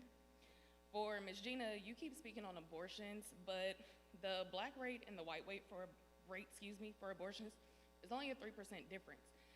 So why is that your focus of Black Lives Matter is an abortion and the drugs when the overdose rate for whites is higher than blacks? How does that correlate to what Black Lives Matter actually stands for? And for Mr. Urban, you have a stereotype for Black Lives Matter being violent. What is the difference in Black Lives Matter being violent and everybody rioting the Capitol being white? Black Lives Matter does not stand for violence. I don't know where your stereotype came from, so how do you validate the stereotype of Black Lives Matter being violent and what the peaceful protesting that we actually stand for? I have a black father, I have black brothers. My father was violated for no reason by police officers. I protested, not one time was I violent. But it's okay for thousands of white people to riot the Capitol. That's violence. What we do is not violent. Okay, it's not okay to what they did at the Capitol.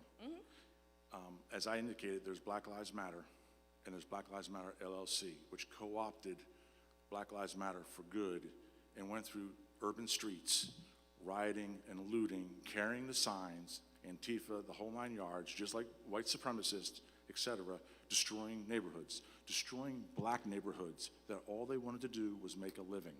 That's where my differentiation was, not the Black Lives Matter. I was prefacing Black Lives Matter LLC, which is that group that they don't care. They're just out to create violence and unfortunately co-opt what you're trying to do peacefully. That was my comment. Okay. And Ms. Gina?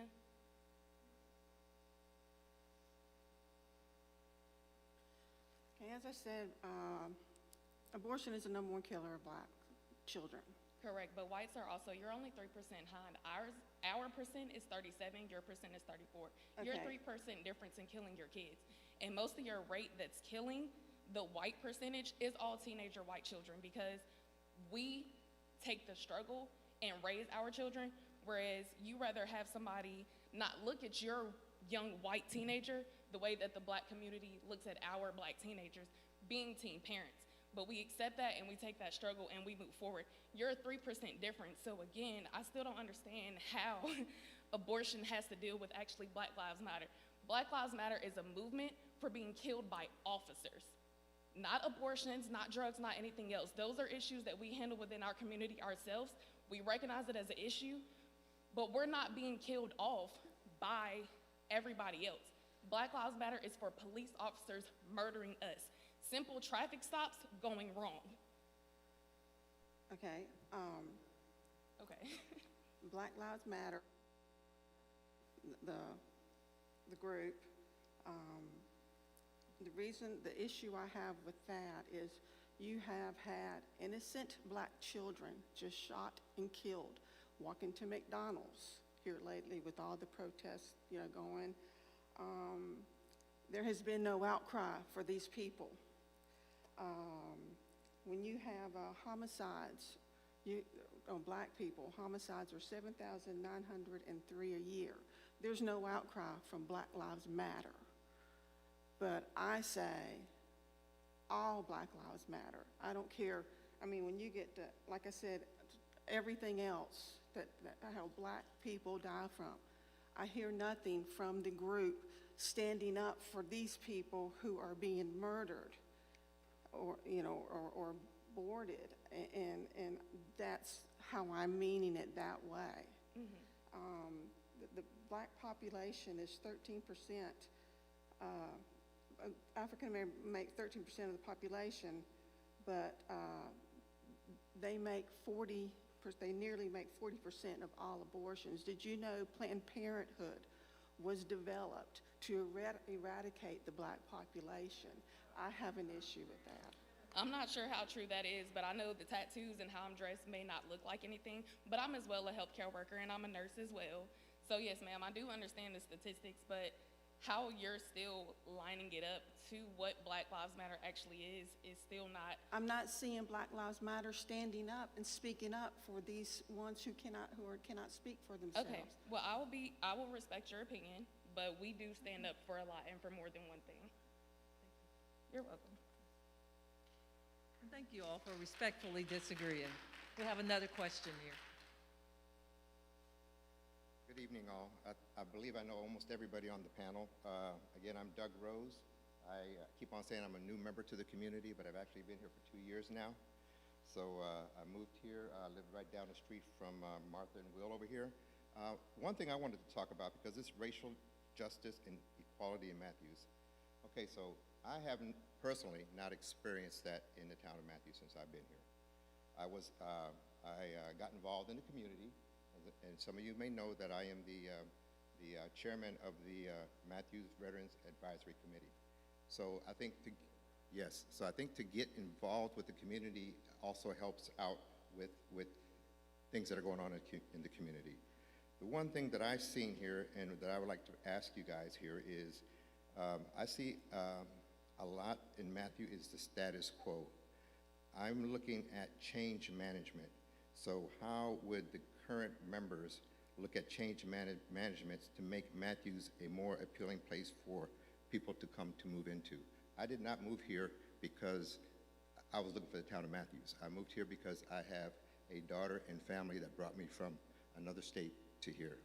So with that being said, what can we do to make change management to bring other folks here? And I am a person of color. My father's black, my mother's German, my wife is Hispanic. So I definitely have all those checked off. How do you get more people like me or others to want to come to the town of Matthews? Current, yes. Thank you. Well, I guess I'll answer this first. I'm pretty much not the status quo. I'm 23 years old. I'm probably the youngest to ever serve on the board. So, change starts here basically. But we have to make sure we have high-paying jobs. We have to make sure that we have places where people afford to live. I mean, heck, I'm struggling with it too. It's hard to find housing in Matthews that's affordable. It just is. We can't have, people come to Matthews, they can't afford it. You shouldn't have to be a doctor, lawyer, or work, as a banker to live here. You should, we want contractors, we want our public works people, we want our firefighters, our EMS workers, our police officers to be able to live here. So I think it starts there, is we got to really work on affordable housing and getting people to be able to afford to live here, because people aren't going to move here if they can't afford to live here.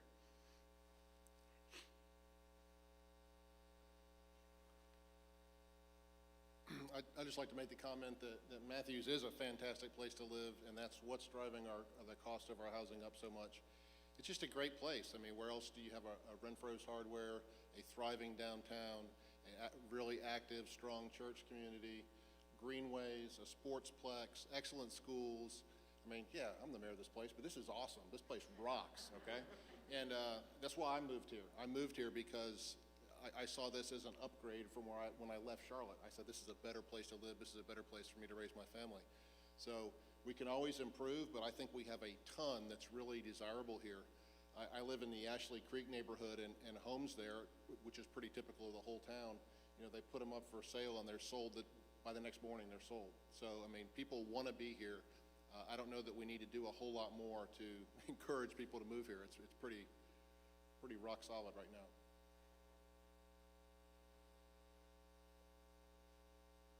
So Doug, we got 700,000 people moving to Mecklenburg County in the next decade.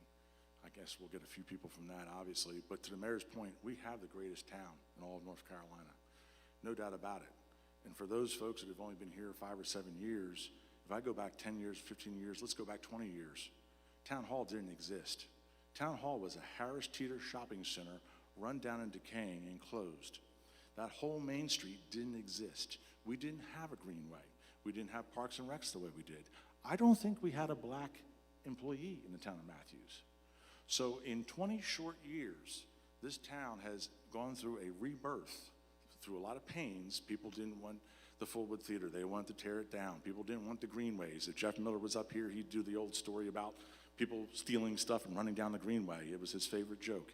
But this town is really, really, really wonderful, and it's through this slow, methodical process of step-by-step, conservative fiscal spending, proactive movement to the big idea of the Greenway, the big idea of Stumptown Park, the big idea of Fullwood Theater, the big idea of the Sportsplex, has knitted this community together, and they'll come.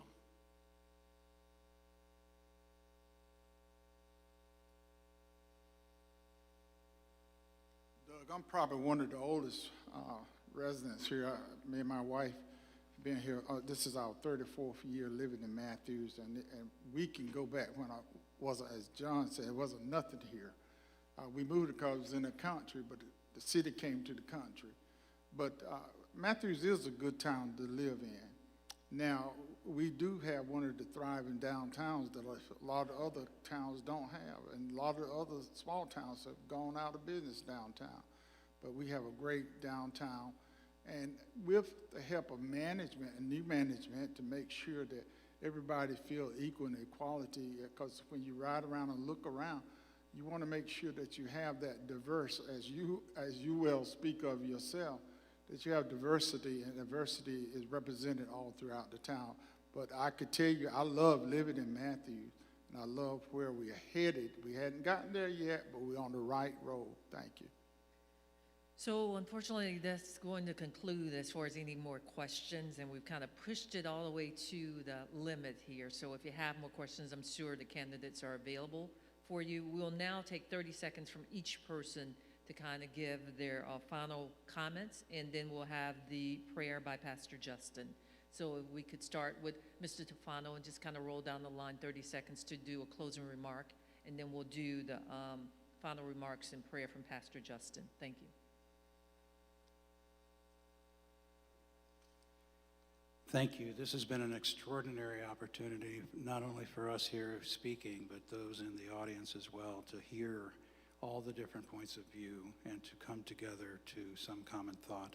We need more of this, and let's just make it a point as individuals, as organizations, as churches, to make more of this. It's not going to happen unless we are proactive and actually make it happen. So I challenge every one of you in your personal life, in your organization, and your church, make this happen more and more. Thank you.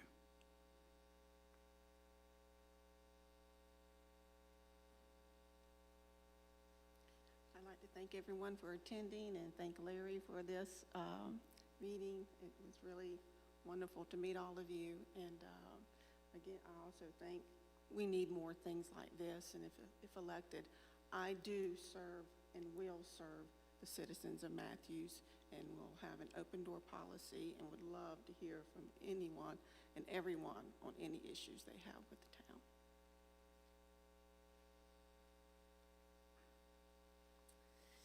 Thank you so much for letting me come and be a part of this. I have learned a lot. I love this town. I want to serve this town. I want to work with all of you. And if elected, I know I'm going to have to do a lot of homework. I'm going to have to learn a lot. But I'm excited about it, and I look forward to working with all of you. Thank you.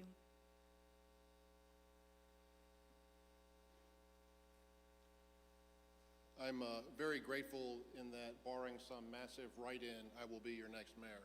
So, thank you, Jesus. So I look forward to continuing serving you. I can say that I've known every single person up here for a minimum of a couple years, some for much, much longer. They're all good people, so whoever we elect, we're going to have a really good, strong board going forward. And finally, while we're talking about race, I'll leave you with this, some excellent advice I believe I first heard from Pastor Whitley several years ago, and that is sometime in the next week or two, go have lunch or coffee with someone that doesn't look like you, someone that has a different viewpoint than you, a different religion, and see if you can't learn something. Thank you. First, I want to thank Larry for allowing us to use his church for this forum, and I want to thank everyone for coming out tonight. I really appreciate all the questions. I think we had a really, really good forum. First, I want to let you know that I will fight for you every single day if you elect me to a second term. I promise you that. I will fight for racial equality. I will fight for affordable housing. I will fight for everything that I've championed tonight. Thank you, and I hope to have your vote in November.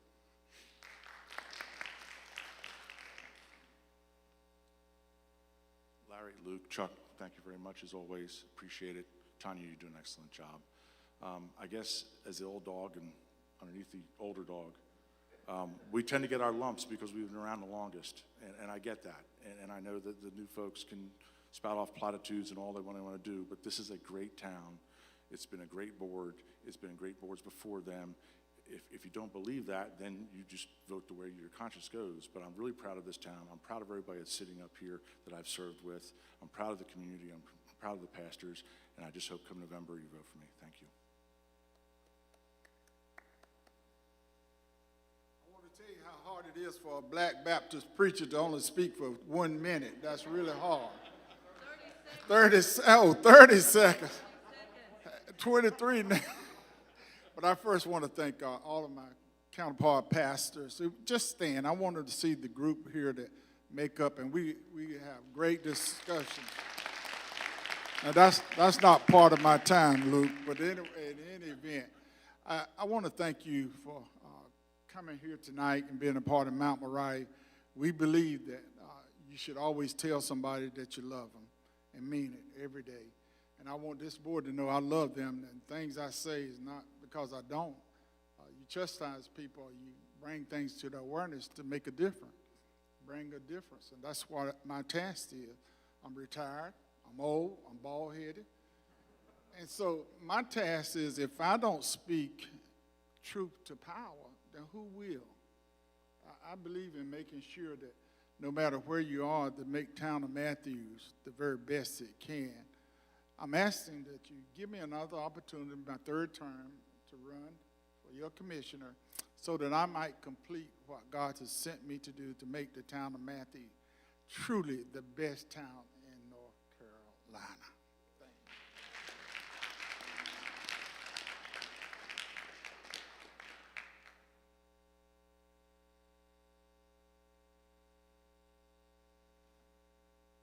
Well, Thank you so much for this evening and the opportunity. Thank you again, Mayor. Thank you to the commissioners and to those of you that are candidates that are seeking election. Thank you to our attendees who have been here both in person and online. And most of all, Pastor Larry, as pastor here at Mount Moriah, thank you to you and your congregation for hosting us this evening.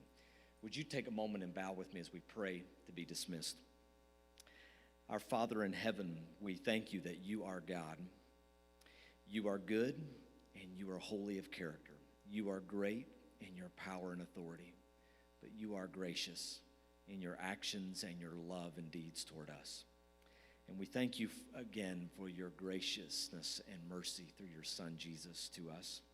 God, thank you that even in the scriptures we read that you have placed authority in its position, that you have given authority to those who govern out of the authority that belongs ultimately to you.